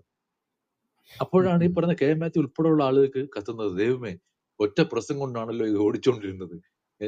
ഡെയിലി ബിസിനസ് ആകുമ്പോഴത്തേക്ക് ഒരു പ്രസ് കൊണ്ട് മാത്രം നടക്കില്ല. അങ്ങനെ പിന്നെ രണ്ടാമത്തെ പ്രസ്, അങ്ങനെ പിന്നെ ഓരോ കാര്യങ്ങൾക്കായിട്ട്. അപ്പൊ അത് ഏറ്റവും എനിക്കൊരു വളരെ ശ്രദ്ധേയമായി തോന്നുന്ന ഒരു കാര്യം എന്ന് വെച്ചാൽ, ഈ കെ എം മാത്യു എന്ന വ്യക്തി ഈ കഥ ഒക്കെ പറയുമ്പോഴും അതിനകത്ത് ഒരുപാട് ആളുകളെ കുറിച്ച് പറയുന്നു. ഒരുപാട് ആളുകൾ എന്ന് വെച്ചാൽ അദ്ദേഹത്തോടൊപ്പം നിന്ന ഒരുപാട് ആളുകൾ. ഇങ്ങനെ പ്രസ് നന്നാക്കാൻ നിന്ന ഒരു രാഘവനെ കുറിച്ച് പറയുന്നു. അയാള് ഇവരുടെ പഴയ പ്രസ്, മാരനോണി പ്രസ്, അതിന്റെ കൂടെ ആ പ്രസ് ടൈംസ് ഓഫ് ഇന്ത്യ വാങ്ങുമ്പോൾ അതിന്റെ ഡയഗ്രാം കൊടുത്തിരുന്നില്ല. ഇവിടെ കൊണ്ടുവന്ന് വെച്ച് എന്ത് ചെയ്യണമെന്ന് അറിയാൻ വയ്യ. ഈ രാഘവൻ എന്ന് പറഞ്ഞ ആള് ആ പ്രസ് എടുത്ത് അസംബിൾ ചെയ്ത് ഓടിച്ചു. കുറെ കാലം കഴിഞ്ഞപ്പോൾ സ്പീഡ് പോരാന്ന് കണ്ടപ്പോൾ അതിനകത്ത് ഡീസൽ എഞ്ചിൻ വരെ കയറ്റിയിട്ടുണ്ട്, അത് സ്പീഡ് അപ്പ് ചെയ്യാൻ വേണ്ടി. അങ്ങനെ ലോക്കൽ ഇന്നോവേഷൻ വെച്ചാണ് ഇവർ കാര്യങ്ങൾ നടത്തിക്കൊണ്ടു പോകുന്നത്. പിന്നെ പറയുന്നത്, വേറെ വലിയ പ്രസ് വന്നപ്പോഴും രാഘവൻ അതിൽ കയറി മേഞ്ഞു എന്നുള്ളതാണ്. അപ്പൊ അത്തരം ആളുകളെയൊക്കെ വളരെ സ്നേഹത്തോടു കൂടി ഈ നോവലിൽ അദ്ദേഹം ചേർത്ത് നിർത്തുന്നുണ്ട്. എനിക്ക് തോന്നിയത് ഇതൊരു കുടുംബകഥ എന്നതിനപ്പുറത്തേക്ക് ഇതൊരു വലിയ മാനേജ്മെന്റ് ടെക്സ്റ്റ് ആയിട്ടാണ് എനിക്ക് തോന്നിയത്. കാരണം നമ്മള് ഇത് വളരെ വൈകാരികമായിട്ടൊക്കെ പലതും ഇത് എഴുതുന്നുണ്ടൊക്കെ ശരിയാണ്. പക്ഷേ ഇതിനകത്തൊക്കെ നമ്മൾ കാണുന്നത് ഒരു പത്രം എങ്ങനെ നടത്തിക്കൊണ്ട് പോകണം എന്നുള്ളതിനെ കുറിച്ചുള്ള ഒരു വളരെ വ്യക്തമായ ഒരു എന്താണ് ഒരു മാനേജ്മെന്റ് ഗൈഡായിട്ടാണ് തോന്നുന്നത്. ഇതിൽ നമ്മളുടെ ചില ഇഷ്ടങ്ങൾക്കും അനിഷ്ടങ്ങൾക്കും വലിയ കഥയില്ല എന്നുള്ളത് വ്യക്തിഗതമായ മൂല്യങ്ങൾ പാലിക്കണം. പക്ഷെ അല്ലാതെയുള്ള ചില കാര്യങ്ങളിൽ നോക്കിയിട്ട് കഥയില്ല എന്നുള്ളത് അദ്ദേഹം വളരെ രസകരമായി പറയുന്നുണ്ട്. അത് കുടുംബാസൂത്രണത്തെ കുറിച്ച് സർക്കാർ പരസ്യം കൊടുത്തു. അപ്പൊ കെ എൻ ചെറിയാൻ എന്ന് പറഞ്ഞ അന്നത്തെ എഡിറ്റർ, അദ്ദേഹം അന്ന് പത്രം നടത്തിയിരുന്ന ഇദ്ദേഹത്തിന്റെ ജ്യേഷ്ഠൻ ചോദിക്കുകയാണ്, അതെങ്ങനെ മാത്തുക്കുട്ടി ശരിയാവും? നമ്മുടെ വിശ്വാസം അനുസരിച്ച് മക്കളെ ദൈവം തരുന്നതാണ്, അത് വേണ്ടെന്ന് വയ്ക്കാൻ നമുക്ക് എന്താ അവകാശം? ഫാമിലി പ്ലാനിങ്, അത് ഈ ഒരു ആശയം നമുക്ക് പറ്റൂല. അപ്പോൾ ഫുൾ പേജ് പരസ്യമൊക്കെ വന്നുകൊണ്ടിരിക്കുന്നത്, എങ്ങനെയെങ്കിലും പരസ്യം എടുത്താലേ വെക്കൂ എന്ന് പറയുമ്പോൾ അദ്ദേഹം എന്ത് ചെയ്തു, കുടുംബാസൂത്രണ പരസ്യത്തിന്റെ മേളിൽ ഇതൊരു പരസ്യമാണെന്ന് എഴുതിയിട്ട് കൊടുത്തു. അതാണ് അങ്ങനത്തെ അത്തരം ആളുകളായിരുന്നു നടത്തിക്കൊണ്ടിരുന്നത്. അതിലേക്കാണ് ഈ കെ എം മാത്യു വരികയും പണ്ട് CP ചുട്ടുകരിച്ച സ്വപ്നങ്ങളുടെ ചാരത്തിൽ നിന്ന് കുടുംബത്തിന്റെ ചിറകുകൾ ഉയരുന്ന രീതിയിൽ വരിക. എന്നിട്ട് അത് ഈ ഒരു പിന്നെ ആളുകളുടെ ഓരോരുത്തരുടെയും ലാളനയുടെ കാര്യമൊക്കെ പറയുന്നുണ്ട്. ആൾക്കാർ ഇങ്ങനെയാണ്, ലാളനയിൽ പതഞ്ഞ് പമ്പയാറ് പോലെ പോകുന്ന എന്തൊക്കെയാണ് എഴുതുന്നത്. അത് വളരെ ലോക്കൽ ആയിട്ടുള്ള രീതിയിലുള്ള എഴുത്തൊക്കെയാണ്. പക്ഷെ അതിനകത്തൊക്കെ മാനേജ്മെന്റ് തത്വങ്ങൾ വളരെ ശക്തമായി ഒളിച്ചിരിപ്പുണ്ട്. എന്ന് മാത്രമല്ല, നമ്മൾ കാണുന്നത് പത്രം എന്നാൽ ജേർണലിസ്റ്റിന്റെ ഒരു പ്രൊഡക്റ്റ് ആണ് എന്നുള്ള ധാരണ നമുക്ക് എല്ലാവർക്കും ഉണ്ട്, ഇല്ലേ? അതേസമയം ഈ പുസ്തകം വായിച്ചു കഴിഞ്ഞാൽ നമുക്ക് തോന്നുക, അവിടെ ഉണ്ടായിരുന്നത് കുറച്ച് ജീവനക്കാരുണ്ട്, ഈ മനോരമ ഇതുമായിട്ട് ചേർന്ന് നിന്ന ഒരുപാട് ആളുകളുണ്ട്, മരിച്ചുപോയ കുറച്ച്, അവിടെ ഇരിക്കവേ മരിച്ചുപോയ അങ്ങനത്തെ കുറച്ച് ജേർണലിസ്റ്റുകൾ. ഇപ്പൊ വിക്ടർ ജോർജിനെ കുറിച്ച് പറയുന്നുണ്ട്. എനിക്ക് തോന്നുന്നു ജീവിച്ചിരിക്കുന്ന ജേർണലിസ്റ്റുകളെ പറ്റി കൂടെ പറയുന്നത് ജയചന്ദ്രനെ കുറിച്ച്, ഫോട്ടോ എഡിറ്റർ ജയചന്ദ്രന്റെ പേര് മാത്രമേ പരാമർശിക്കുന്നുള്ളൂ. ഇത് വായിച്ചു കഴിഞ്ഞതിന് ശേഷം മനോരമയിലെ ഒരു സീനിയർ റിട്ടയർ ചെയ്ത ഒരാളോട് ഞാൻ വിളിച്ചു ചോദിച്ചു, ഈ പുസ്തകത്തിനകത്ത് നിങ്ങളുടെ മാത്തുക്കുട്ടിച്ച നിങ്ങളുടെ ആരുടെയും പേര് എഴുതിയിട്ടില്ലല്ലോ. അപ്പൊ അദ്ദേഹം പറഞ്ഞു അപ്പൊ ഞാൻ പറഞ്ഞു തോമസ് ജേക്കബ് സാറിന്റെ പേര് എഴുതിയിട്ടില്ലല്ലോ. അപ്പൊ അദ്ദേഹം പറഞ്ഞതല്ല, ഒരാളുടെ പേര് എഴുതിയാൽ പിന്നെ വേറൊരാളുടെ പേര് എഴുതിയില്ലെന്ന് പരാതി വരും, അതുകൊണ്ടായിരിക്കും എന്നാണ്. പക്ഷെ എനിക്കത് വായിക്കുമ്പോൾ തോന്നിയത്, കുറെ കാലമായിട്ട് മലയാള മനോരമയുടെ ഒരു നിലപാടുണ്ട്. പത്രം എന്നാൽ ഒരു ബിസിനസ് പ്രോഡക്റ്റ് ആണ്, അല്ലാതെ ഒരു സാമൂഹിക ഉൽപ്പന്നമൊന്നുമല്ല. It's a business product. Times of India Sameer Jain വന്നപ്പോഴത്തേക്ക്, വൈസ് പ്രസിഡന്റായി വന്നപ്പോൾ അദ്ദേഹം എല്ലാവരും വിളിച്ച് പറഞ്ഞത്, പത്രം എന്നാൽ എനിക്ക് പരസ്യം കൊണ്ടുപോകാനുള്ള ഒരു വാഹനമാണ്, അതിനിടയ്ക്കുള്ള ഗ്യാപ്പിലിടാനാണ് വാർത്ത. അതുകൊണ്ട് വാർത്തയുടെ പേരിൽ വലിയ ഹൈപ്പർ ആവേണ്ട കാര്യമില്ല എന്നാണ് പറഞ്ഞത്. എന്ത് വാർത്ത എഴുതിയാലും അത് വിൽക്കുമെന്ന് ഉറപ്പുണ്ടെങ്കിൽ മാത്രം എഴുതിയാൽ മതി, അല്ലെങ്കിൽ വേണ്ട എന്ന് പറഞ്ഞു. ഈ ഒരു ശൈലിയിലേക്ക് മലയാള മനോരമയുടെയും അതും ഒരു ബിസിനസ് ഉൽപ്പന്നം എന്നുള്ള നിലയിലേക്ക് മാറിയതിന്റെ ഒരു സൂചന കൂടെ ആയിരിക്കാം. പക്ഷേ ആർക്കും ഒരു സ്ഥാപനം നടത്തിക്കൊണ്ട് പോകുമ്പോൾ എങ്ങനെ നടത്തിക്കൊണ്ട് പോകണം എന്നുള്ളതിന്റെ ഒരു ഗംഭീര ഉദാഹരണമാണ് അത്. ഈ ലീഡർഷിപ്പ് എന്നൊക്കെ നമ്മൾ പറയാറുണ്ടല്ലോ, നേതൃഗുണം. KM മാത്യു എന്ന ബിസിനസ് ലീഡറുടെ ഒരു ഉൾക്കാഴ്ച, ദീർഘദൃഷ്ടി, അതൊക്കെ ഇതിനകത്ത് കാണുന്നുണ്ട്. ആദ്യകാലത്ത് പല മണ്ടത്തരം, അപ്പൊ ഇദ്ദേഹം പറയുന്നത് വെച്ചാൽ പല മണ്ടത്തരങ്ങളും കാണിച്ചിട്ടുണ്ട്, പക്ഷെ അതിൽ നിന്നൊക്കെ പാഠം ഉൾക്കൊണ്ട് മുന്നോട്ട് പോകുന്ന ഒരു രീതിയാണ്. നമ്മുടെ നാട്ടിൽ വേറെയും പത്രങ്ങളുണ്ട്. പത്രങ്ങൾ നടത്തിയിട്ട് പത്രാധിപന്മാരുടെ മക്കൾ മദ്യപാനികളായി പോയവരുണ്ട്. അങ്ങനെ പത്രമേ തൊലഞ്ഞു പോയ ആളുകളുണ്ട്. അവരൊക്കെ കുറ്റപ്പെടുത്തിയത് മറ്റവർ കൊണ്ടുപോയി കുടിപ്പിച്ചു എന്നൊക്കെ പറഞ്ഞതൊക്കെയാണ്. പക്ഷെ അത്തരത്തിലുള്ള ഒരു പ്രശ്നത്തിലേക്ക് ഇവരാരും പോയിട്ടില്ല. ഇവരെല്ലാവരും ആ മാനേജ്മെന്റ് എന്നുള്ളതിനെ വളരെ ശക്തമായ രീതിയിൽ മാനേജ്മെന്റായി തന്നെ കൊണ്ടുപോകുന്ന ഒരു കൂട്ടരായതുകൊണ്ട് അതിന്റെ ഒരു വ്യത്യാസമാണ് നമ്മൾ ഇതിൽ കാണുന്നത്. പിന്നെ നമുക്ക് ഇതിനകത്തൂടെ വന്നു പോകുന്ന കഥാപാത്രങ്ങൾ, അതിന്റെ ഒരു സമ്പന്നതയുണ്ടല്ലോ, ആ ഒരു സമൃദ്ധി, അത് കണ്ടില്ലെന്ന് നടിക്കാനാവില്ല. ഒരുപാട് ആളുകൾ, ഇപ്പോ VR കൃഷ്ണയ്യർ, ഇവർക്കെതിരെ കേസ് കൊടുത്ത കാര്യം പറയും. VR കൃഷ്ണയ്യരെ കുറിച്ച് പറയുമ്പോഴത്തേക്ക് അദ്ദേഹം പല കാര്യങ്ങളും പറഞ്ഞ് അദ്ദേഹം മരിച്ചുപോയ ഭാര്യയുമായി സംസാരിക്കുന്ന കാര്യമൊക്കെ പറയുന്നുണ്ട്. അപ്പോ അത് കേട്ടിട്ട് KM മാത്യു പറയുന്ന ഒരു കാര്യമുണ്ട്. ആഴമുള്ള കറയറ്റ സ്നേഹത്തിൽ നിന്ന് മനസ്സ് കാണിക്കുന്ന അതിശയ ലീല എന്ന് കരുതിയാൽ മതി. ഇങ്ങോട്ട് നടന്നു വരുമ്പോൾ ഒരു കാര്യം ഞാൻ കണ്ടു എന്ന് ഒരാൾ പറയുന്നു, അത് വിശ്വസിക്കാമെങ്കിൽ എന്തുകൊണ്ട് ഇതും വിശ്വസിച്ചൂടാ എന്ന് ചോദിക്കുന്നു. അങ്ങനത്തെ കുറെ കാര്യങ്ങൾ. പിന്നെ അതുപോലെ വജ്ര ജൂബിലിക്ക് ഡോക്ടർ രാജേന്ദ്ര പ്രസാദ് പ്രസിഡന്റ് വന്നിട്ട് അദ്ദേഹം എഴുതിയിട്ടുണ്ട്, അവരുടെ വിസിറ്റേഴ്സ് ബുക്കിൽ എഴുതിയത്, ഇതൊരു സംരംഭം മാത്രമല്ല, ഒരു വലിയ സാമൂഹിക ദൗത്യമാണ് മനോരമ ഏറ്റെടുത്ത് നടപ്പാക്കാൻ. ഡോക്ടർ എസ് രാധാകൃഷ്ണൻ അവരുടെ ചടങ്ങിൽ സംസാരിച്ചപ്പോൾ പറഞ്ഞത്, ഒരു കഥ പറഞ്ഞു. ഇങ്ങനെ ഒരു പൈലറ്റ് വിമാനത്തിന് നിയന്ത്രണം പോയി, പൈലറ്റ് എടുത്ത് ചാടാൻ ഒരുങ്ങുന്നു, എങ്ങനെയോ കൊണ്ടുവന്ന് തറയിൽ കൊണ്ടുവന്ന് ലാൻഡ് ചെയ്യിക്കുന്നു. എന്നിട്ട് പറയുന്നു, ആ പൈലറ്റിന്റെ പേര് വേണമെങ്കിൽ മലയാള മനോരമ എന്നും ആകാം. ഇങ്ങനെയുള്ള കുറെ കഥകൾ പറയുന്നത് ഏറ്റവും രസകരമായി എനിക്ക് തോന്നി EMSുമായിട്ടുള്ള കാര്യങ്ങളാണ്. EMS പലപ്പോഴായിട്ട് മനോരമയെ കുറിച്ച് പറഞ്ഞ കാര്യങ്ങളെല്ലാം അദ്ദേഹം ഖണ്ഡിക്കുന്നുണ്ട്. വളരെ നല്ല ഭാഷയിൽ തന്നെ, വളരെ മാന്യമായി തന്നെ ഖണ്ഡിക്കുന്നുണ്ട്.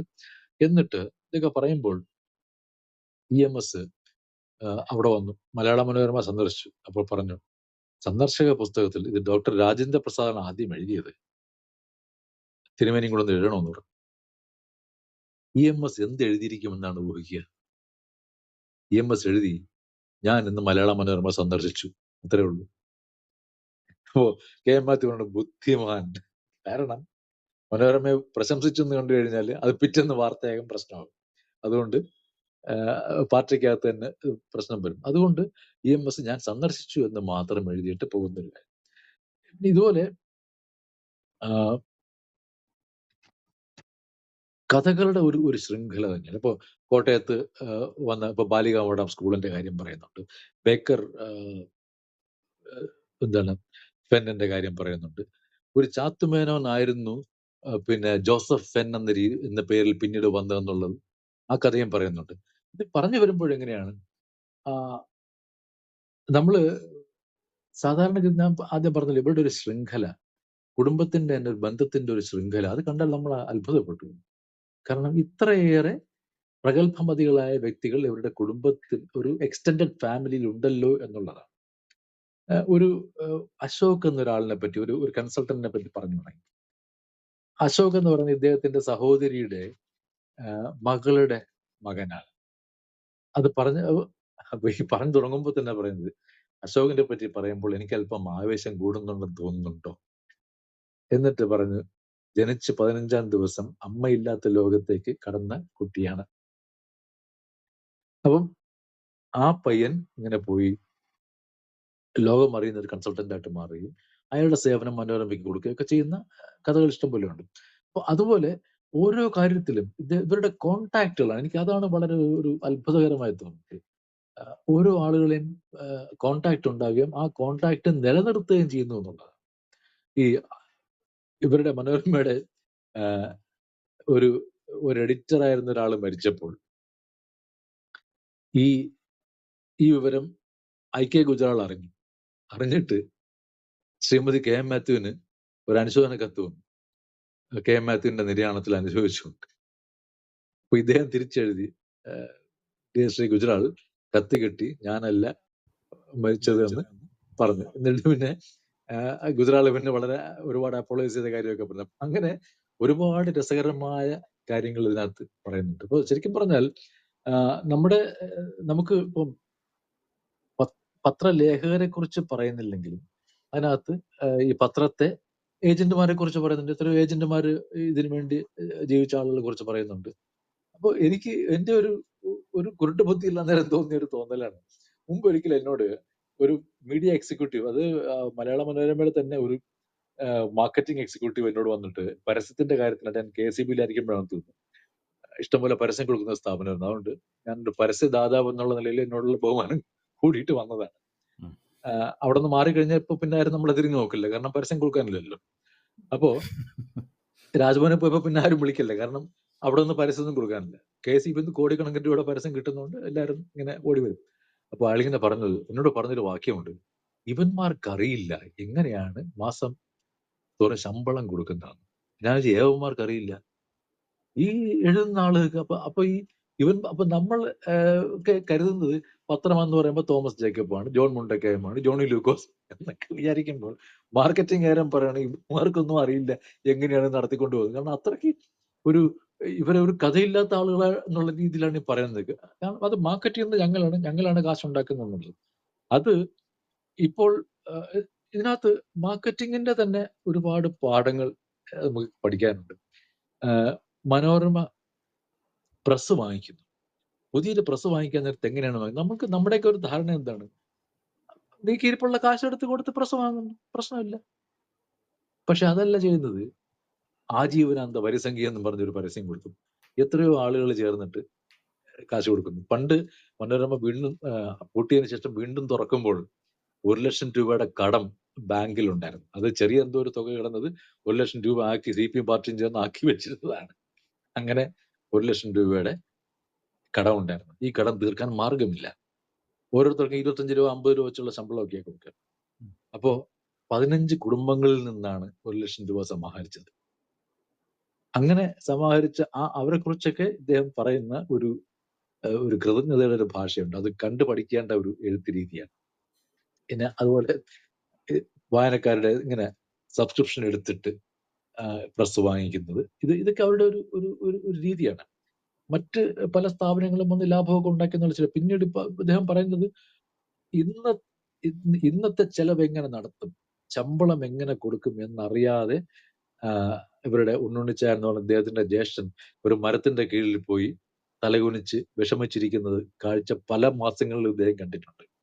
അതിൽ നിന്നൊക്കെ മാറി ഏറ്റവും കൂടുതൽ ശമ്പളം കൊടുക്കുന്ന ഒരു പത്രമായിട്ട് മാറുകയും, എന്ന് മാത്രമല്ല പിന്നെ BBC-യിൽ എന്തോ ഇത് കേൾക്കാൻ വേണ്ടിയിട്ടാണ് എനിക്ക് തോന്നുന്നത്, രാജാവിന്റെ കിരീടധാരണം അങ്ങനെ എന്തോ ഒരു കാര്യത്തിന് കോറോണേഷന്റെ വാർത്ത നേരത്തെ കൊടുക്കണമെന്നുള്ള രീതിയിൽ ചെയ്തപ്പോൾ റേഡിയോ വേറെടുത്ത് പോയിരുന്ന റേഡിയോ കേട്ടിട്ട് വന്ന് എഴുതിയ ഒരു കാലം ഉണ്ടായിരുന്നു. അതിൽ നിന്ന് ഒരു റേഡിയോ ശൃംഖല തുടങ്ങുന്ന കാലം കാണാനുള്ള ഭാഗ്യം. ഒരു പത്രം നഷ്ടത്തിലോടുന്ന ഒരു പത്രത്തിൽ നിന്ന് ഏതാണ്ട് 46 പ്രസിദ്ധീകരണങ്ങളും എല്ലാം കൂടെ ചേർത്തിട്ട് അങ്ങനത്തെ ഒരു പബ്ലിഷിംഗ് നെറ്റ്വർക്കായിട്ട് മാറാനുള്ള ഒരു ഭാഗ്യം. അതാണ് അദ്ദേഹം പറയുന്നത്. ഈ കാലത്തിന്റെ അങ്ങേയറ്റവും ഇങ്ങേയറ്റവും കാണാനുള്ള ഒരു ഭാഗ്യം ഉണ്ടായിരുന്നു. ഈ പറയുന്ന കാലത്തിന്റെ അങ്ങേയറ്റവും ഇങ്ങേയറ്റവും തമ്മിൽ വളരെ വിദഗ്ധമായി കൂട്ടിയിണക്കി കൊണ്ടുവന്ന് ആണ് ഈ കഥ പറഞ്ഞിട്ടുള്ളത്. അപ്പൊ നമുക്കത് എന്ന് വെച്ചാല് ഫണ്ട് റൈസിംഗ് രീതി ഞാൻ പറഞ്ഞു. ഓരോ പിന്നെ EMSഉം CPയും തമ്മിലുള്ള ഒരു കൂടിക്കാഴ്ചയെ കുറിച്ച് ഇപ്പൊ ഞാൻ നേരത്തെ പിന്നെ KM ചെറിയാനും CPയും തമ്മിൽ ഉള്ള കൂടിക്കാഴ്ചയെ കുറിച്ച് പറഞ്ഞല്ലോ. അവസാനം I will see that you are ruined എന്ന് പറഞ്ഞു. EMS CPയും തമ്മിൽ ഒരു കൂടിക്കാഴ്ച ഉണ്ടായിരുന്നു. പറഞ്ഞു നമുക്ക് എനിക്ക് 2 കാര്യങ്ങളാകാൻ പറ്റും. ഒന്ന്, നിങ്ങളുടെ വളരെ നല്ല സുഹൃത്താകാൻ കഴിയും, അല്ലെങ്കിൽ നിങ്ങളുടെ ഭീകര ശത്രുവാകാൻ കഴിയും. അപ്പോ EMSന്റെ മറുപടി എന്തായിരുന്നു അറിയോ? ഈ രണ്ടാമത്തത് എനിക്ക് മനസ്സിലാവുന്നുണ്ട്, ആദ്യത്തേത് ഏത് വകുപ്പിലാകും എന്നുള്ള പിടിയില്ല. കാരണം അതൊരു വേറെ ആർക്കും അതുപോലെ മറുപടി പറയാൻ കഴിയില്ല. അപ്പൊ അത് KM ചെറിയാനൊക്കെ കേട്ടിട്ട് സ്തബ്ധനായിട്ട് എങ്ങനെയോ വീട്ടിലേക്ക് എത്തി കട്ടിലിൽ വീണു പോവുകയായിരുന്നു. EMS അത് കേട്ടിട്ട് ഇങ്ങനെ. പിന്നെ അതുപോലെ അടിയന്തരാവസ്ഥ കാലത്തെ കുറിച്ച് പല കഥകളും നമ്മൾ കേൾക്കാം. അടിയന്തരാവസ്ഥ കാലത്ത് വെട്ടുക്കിളികളെ കുറിച്ച് എഴുതിയാണ് മനോരമ എന്താണ് നടന്നുപോയെന്നാണ്, കഴിഞ്ഞുകൂടിയെന്നാണ് നമ്മൾ പൊതുവെ കേട്ടിട്ടുള്ള ഒരു ആരോപണം. അതിനെക്കുറിച്ച് ഇദ്ദേഹം പറയുന്ന ഒരു വളരെ സെയിൽസ് പോയിന്റ് ഓഫ് വ്യൂ ഉള്ള ഒരു കാര്യമാണ്. അതായത്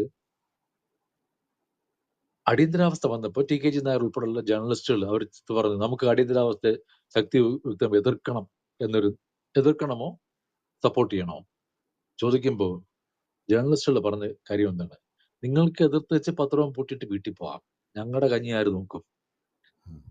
അപ്പൊ ഇവരടുത്ത തീരുമാനം, നമ്മൾ പ്രത്യക്ഷത്തിൽ എതിർക്കുന്നില്ല, പിന്തുണയ്ക്കൊന്നുമില്ല, ആ രീതിയിൽ അങ്ങ് പോവാം. അപ്പൊ അങ്ങനെ പോകുമ്പോൾ എല്ലാ വാർത്തയും സെൻസർ കണ്ടിട്ട് വേണം അച്ചടിക്കേണ്ടത്. സെൻസർ കളക്ടറേറ്റിന്റെ വെളി ഞങ്ങൾ കണ്ടിട്ടുള്ള വാർത്ത അച്ചടിച്ചാൽ മതി. അപ്പൊ അത് എങ്ങനെ രാഷ്ട്രീയ വാർത്തകളും മറ്റുമാണ് അങ്ങനത്തത്.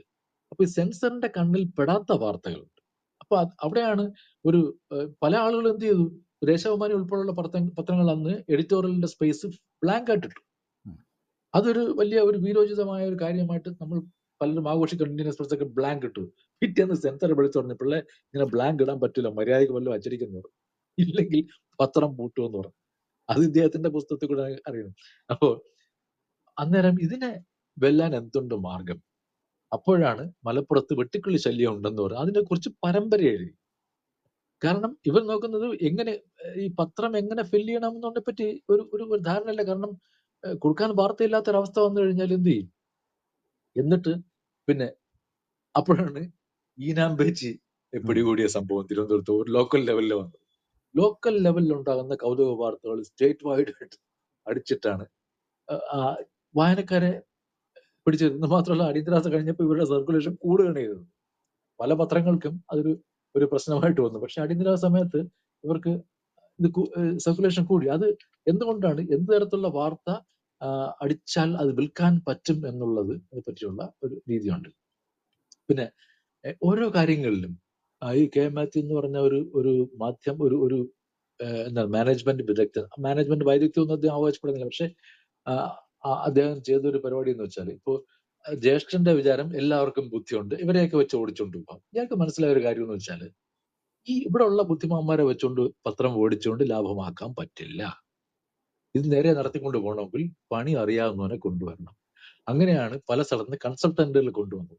അപ്പൊ ഈ മറ്റേ നമ്മുടെ ഈ കമ്പോസിങ് ഇതിനുള്ള പെട്ടിയുണ്ടല്ലോ, അക്ഷരങ്ങൾ വെക്കുന്ന അക്ഷരപ്പെട്ടിയുണ്ടല്ലോ, അതില് അപ്പൊ അവർ നോക്കുമ്പോൾ കാണുന്ന ഒരു ചെറിയ കാര്യമാണ്, കമ്പോസ് ചെയ്യാനിരിക്കുന്ന ആളുകൾക്ക് ചില അക്ഷരങ്ങൾ എടുക്കണമെങ്കിൽ എണീറ്റ് കൈ എത്തി അപ്പുറത്തുനിന്ന് എടുക്കണം.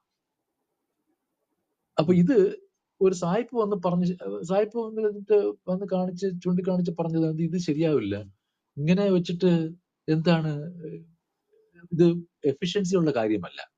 അതുകൊണ്ട് നമുക്ക് ഈ മാനേജ്മെന്റിന്റെ പ്രാരംഭ ദശയിൽ FW ടൈലർ എന്ന് പറഞ്ഞ ഒരു മാനേജ്മെന്റ് വിദഗ്ധനുണ്ടായിരുന്നു. അദ്ദേഹം മാനേജ്മെന്റ് തത്വം തുടങ്ങിയത് എവിടെയാണെന്നറിയോ? മക്കള് കുളിക്കുന്നിടത്തുനിന്നാണ്. കാരണം ഏറ്റവും കുറഞ്ഞ എഫേർട്ട് കൊണ്ട് ദേഹം മുഴുവൻ എങ്ങനെ സോപ്പ് തേക്കാമെന്ന് മക്കളെ പഠിപ്പിച്ചുകൊണ്ടാണ് പുള്ളി അതൊരു മാനേജ്മെന്റ് തത്വമായിട്ട് വളർത്തിക്കൊണ്ട് വന്നതാണ്. അപ്പൊ ആ രീതിയിൽ ഇങ്ങനെ കൈ എത്തി എടുത്ത് സമയം മെനക്കെടുത്തുന്നതിന് പകരം 25% ഉൽപാദനക്ഷമത കൂടി എന്നാണ് പറയുന്നത്. ഓർക്കണം, ഇങ്ങനെ ഹാൻഡ് കമ്പോസിങ് ചെയ്യുന്ന ആളുകൾക്ക് വേണ്ടി ഒരു പേജ് വർഷങ്ങളോളം അച്ചടിച്ച് ത്യാഗം സഹിച്ച പത്രങ്ങൾ കേരളത്തിലുണ്ട്. ആ സ്ഥലത്താണ് ഇവരിങ്ങനെ മാനേജ് ചെയ്യുന്നതാണ്. പിന്നെ കമ്പോസിങ് പെട്ടി അത് ഒന്ന് മാറ്റിയെടുക്കണം എന്ന് വന്നപ്പോഴത്തേക്ക് എന്തു പറ്റി? സായിപ്പ് പറഞ്ഞു വേണ്ട, അവിടെ ഉള്ള ആളുകളോട് തന്നെ പറഞ്ഞു, നിങ്ങൾ ഇതൊന്ന് ഡിസൈൻ ചെയ്യും എന്ന് പറഞ്ഞു. അങ്ങനെ അത് ഡിസൈൻ അതിനകത്തുള്ള സ്റ്റാഫ് തന്നെ ഡിസൈൻ ചെയ്യുന്നു. അങ്ങനെയൊക്കെ ഉണ്ട്. അദ്ദേഹം പറഞ്ഞു കണ്ണ് തള്ളിപ്പോയ ഒരു നിമിഷമുണ്ട്. എന്താണെന്നറിയോ? ജാക്ക് എന്ന് പറയുന്ന ഹച്ചിൻസൺ പോസ്റ്റിന്റെ എഡിറ്ററായിരുന്ന ജാക്ക് എന്ന് പറഞ്ഞിട്ട് ഒരാള്, അയാൾ ഇവിടെ കൺസൾട്ടന്റ് ആയിട്ട് വന്നിട്ട് ഇവരോട് ചോദിച്ചു, എഡിറ്ററെ ഒക്കെ വിളിച്ചിട്ട് ചോദിക്കണം, അല്ല നിങ്ങൾ എന്തിനാണ് ഈ പത്രം നടത്തുന്നത്? Why are you running this paper? അപ്പൊ പറയാണ്, പൊന്നുണ്ണിച്ചേട്ടൻ പതറിപ്പോയി എന്നാണ്. പത്രം കുറെ കാലമായി നടത്തുന്നു. വൈ എന്നൊരു സംഭവത്തെ കുറിച്ച് ഇവർക്ക് അറിയില്ല. ഇത് സാമാന്യ മാനേജ്മെന്റ് തത്വമാണ്. കാരണം നിങ്ങൾ എന്തിന് ഇത് ചെയ്യുന്നു? വൈ എന്നൊരു ചോദ്യം നിങ്ങൾ ആദ്യം ചോദിക്കണമെന്നും ആ വൈ എന്താണ് ചെയ്യുന്നതിനുള്ള പേർപ്പസ് എന്നുള്ള മനസ്സിലായി കഴിഞ്ഞാൽ അത് എങ്ങനെ ചെയ്യണമെന്ന്, അതിന്റെ വാട്ടും ഹൗവും തൊട്ട് പിന്നാലെ വരുമെന്നുള്ള സൈമൺ സിനക് എന്നൊരു മാനേജ്മെന്റ് വിദഗ്ധന്റെ ഒരു തിയറിയാണത്. അപ്പൊ ഇദ്ദേഹം ചോദിച്ചു, നിങ്ങൾ എന്തിനു നടന്നു ചോദിച്ചപ്പോഴത്തേക്കും കേരളത്തിൽ നമ്പർ 1 പത്രത്തിന്റെ എഡിറ്റർ വാതുറക്കുകയാണ്, ഇതിനൊന്നും അറിയില്ല എന്നുള്ള മട്ടില്. അപ്പോ ഇതാണ്. പിന്നെ ഈ ടാർസി വിറ്റാച്ചയെ കൊണ്ടുവന്നത്, വേറൊരു ആനന്ദ് അങ്ങനെ ആ പേരുള്ള ഒരു കൺസൾട്ടന്റിനെ കൊണ്ടുവന്നു. രസം അതല്ല, ഈ വരുന്ന ആളുകളുടെയൊക്കെ ടാർസി വിറ്റാച്ചി എന്ന് പറഞ്ഞ ആള് ശ്രീലങ്കക്കാരനാണ്. അയാൾ വന്ന് ഇവിടെ കൺസൾട്ടന്റ് ആയിട്ട് നിൽക്കുമ്പോൾ അയാളുടെ ചരിത്രം ഇവർ മനസ്സിലാക്കി. ഇയാൾ ഈ മരം കയറാനൊക്കെ മെടുക്കാനായിട്ട് ടാർസൻ എന്നൊക്കെ ഇരട്ട പേര് വന്നു. പിന്നീട് അയാൾ ആ പേര് ചേർത്തിട്ടാണ് ടാർസി വിറ്റാച്ചി എന്ന് അയാളുടെ പേരാക്കിയത്. ഇതൊക്കെ ഇദ്ദേഹം കഥയായിട്ട് എഴുതിയിട്ടുണ്ട്. ഈ ആനന്ദ് എന്ന പേരുള്ള അയാളുടെ മുഴുവൻ പേര് ഞാൻ മറന്നുപോയി. ഒരു കൺസൾട്ടന്റ് വന്ന് കുറെ കാലം വന്നിട്ട് ഇവിടെ വന്നിട്ട് ഇയാള് മറ്റേത് രാജ്യത്ത് നിന്ന് വന്നതാണ്, പക്ഷെ ഇന്ത്യക്കാരനാണെന്ന്, ആ പേര് കേട്ടാൽ ഇന്ത്യക്കാരനാണെന്നുള്ള അറിയാം. ഇവരുടെ അടുത്ത് കോട്ടയത്ത് വന്നിട്ട് ഐമനത്ത് പോയി. ഐമനത്ത് ഒരു വീട്ടിന്റെ മുന്നിൽ നിന്ന് അയാൾ പൊട്ടിക്കരയുകയാണ്. എന്താണ് കാര്യം എന്ന് വെച്ചാല് അയാളുടെ വീടായിരുന്നു, കുടുംബ വീടായിരുന്നു. അത് വിറ്റൊക്കെ പോയി ഇയാൾ പിന്നെ നാട് വിട്ടു പോവുക, അങ്ങനെയൊക്കെ വന്നാണ്. അങ്ങനത്തെ അപ്പൊ പറയുന്നത്, അരുന്ധതി റോയ് ഐമനത്തെ കൊണ്ടുവന്ന് സാഹിത്യത്തിലേക്ക് കൊണ്ടുവരുന്നതിനേക്കാൾ മുമ്പേ ഈ വ്യക്തി ഒരു കൃതിയിലൂടെ ഈ സ്ഥലത്തെ, ഒരു ഇംഗ്ലീഷ് നോവലിലൂടെ ഈ സ്ഥലത്തെ ജനങ്ങൾക്ക് മുന്നിൽ അവതരിപ്പിച്ചിട്ടുണ്ട്, വായനക്കാർക്ക് മുന്നിൽ അവതരിപ്പിച്ചതാണ് കെ മാത്യു. അപ്പൊ ഇങ്ങനെയുള്ള വളരെ കൗതുകകരമായ ഒരുപാട് കാര്യങ്ങൾ ഇതിനകത്ത് കാണുന്നു. അപ്പൊ എനിക്ക് രസമായി തോന്നിയത് പല സ്ഥലങ്ങളിൽ നിന്നുള്ള കൺസൾട്ടന്റുകാരെ കൊണ്ടുവന്നിട്ട്, അത് എന്താണ് രസം, ഇവിടെ കൊണ്ടുവന്ന് ഇതൊക്കെ പഠിപ്പിച്ചു കൊടുത്തു കഴിഞ്ഞിട്ട് മറ്റു പത്രങ്ങളിലെ ആളുകളെയും കൂടെ കൊണ്ടുവന്നിരുത്തി കേൾപ്പിക്കുകയാണ് ഈ കഥകളൊക്കെ. കാര്യം എന്താണ്, മറ്റു ജേർണലിസ്റ്റുകളും മനസ്സിലാക്കിക്കോട്ടെ എന്നുള്ള രീതിയിൽ. അതാണ് ഒരു ഒരു ലേണിങ്ങിന്റെ ഒരു വില അറിയുന്ന ഒരാളാണ്. കാരണം അറിവ് നമ്മൾ പകർന്നു കൊടുത്തെന്ന് പറഞ്ഞ് ഒന്നും സംഭവിക്കില്ല എന്നുള്ള, അത് സംഭവിക്കുന്ന നമുക്ക് ഗുണം ചെയ്യത്തേ ഉള്ളൂ എന്നുള്ളതാണ്. ഈ കെ മാത്യുവിന്റെ ഇത് പറഞ്ഞു വരുന്ന കൂട്ടത്തിൽ ഇദ്ദേഹം എവിടെയോ പറയുന്നുണ്ട്, പല സെമിനാറുകളിലും പോയിരുന്ന് കേൾക്കും പ്രബന്ധങ്ങൾ പലരും പറയുന്നത്. ഏതിൽ നിന്ന് ഏത് ആശയം വരുമെന്ന് അറിയാൻ പറ്റില്ല. അതുകൊണ്ടാണ് ഏറ്റവും നല്ല communicators, they are the best listeners എന്ന് പറയുന്നത്. ആശയവിനിമയം എന്ന ഒരു പ്രക്രിയയുടെ തുടക്കം തന്നെ ലിസണിങ് എന്നാണ് തുടങ്ങുന്നത്. അതിന്റെ ഒരു ഉഗ്രൻ ഉദാഹരണമാണ് ഈ കെ മാത്യു. അപ്പം ഒരു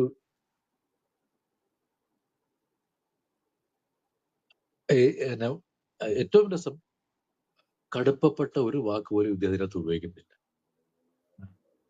ഏതോ ഒരു വാക്ക്, പെനിറ്റൻഷ്യറി, അങ്ങനെ ഒരു ജയിലിനെ പറ്റിയുള്ള ഒരു വാക്ക് ഇംഗ്ലീഷ് കണ്ടപ്പോഴത്തേക്ക് ആ വാക്ക് ആദ്യമായിട്ട് കണ്ടതാണല്ലോ എന്നുള്ള ആ കൗതുകം ഇപ്പോഴും അദ്ദേഹം പറയുന്നുണ്ട്.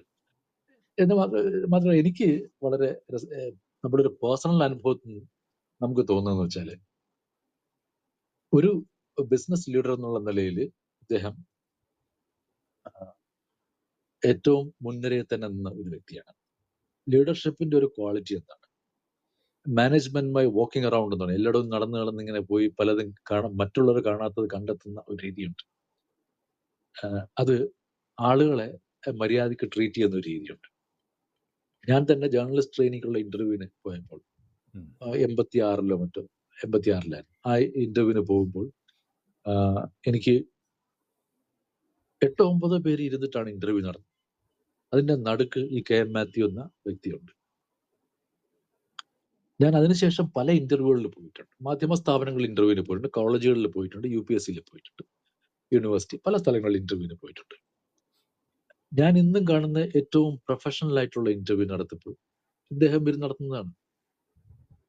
22-21 വയസ്സ് മാത്രമുള്ള ഒരു പയ്യനെ മുന്നിൽ ഇരുത്തിയിട്ട് അയാളെ വളരെ സീരിയസ് ആയി കണ്ടുകൊണ്ടാണ് അവർ സംസാരിക്കുന്നത്. അപ്പൊ ആ ഒരു രീതി ഉണ്ടല്ലോ, അത് ഓരോ വ്യക്തിക്കും ഇതിനകത്ത് ഓരോ വ്യക്തിയുടെയും കഴിവിനെ മാനിക്കുന്ന, അല്ലെങ്കിൽ അയാൾക്കുണ്ടെന്ന് നാം വിശ്വസിക്കുന്ന കഴിവിനെ മാനിക്കുന്ന ഒരു രീതിയുണ്ട്. അത് അധികം പേരിൽ കാണില്ല. പിന്നെ അതുപോലെ മോഹൻലാലിന്റെ പകർനാട്ടം എന്നൊരു ചടങ്ങ് തിരുവനന്തപുരത്ത് സെനറ്റ് ഹാളിൽ നടക്കുമ്പോൾ, സെനറ്റ് ഹാളിലെ വേദി അറിയാം, വളരെ വലിയ വേദിയാണ്.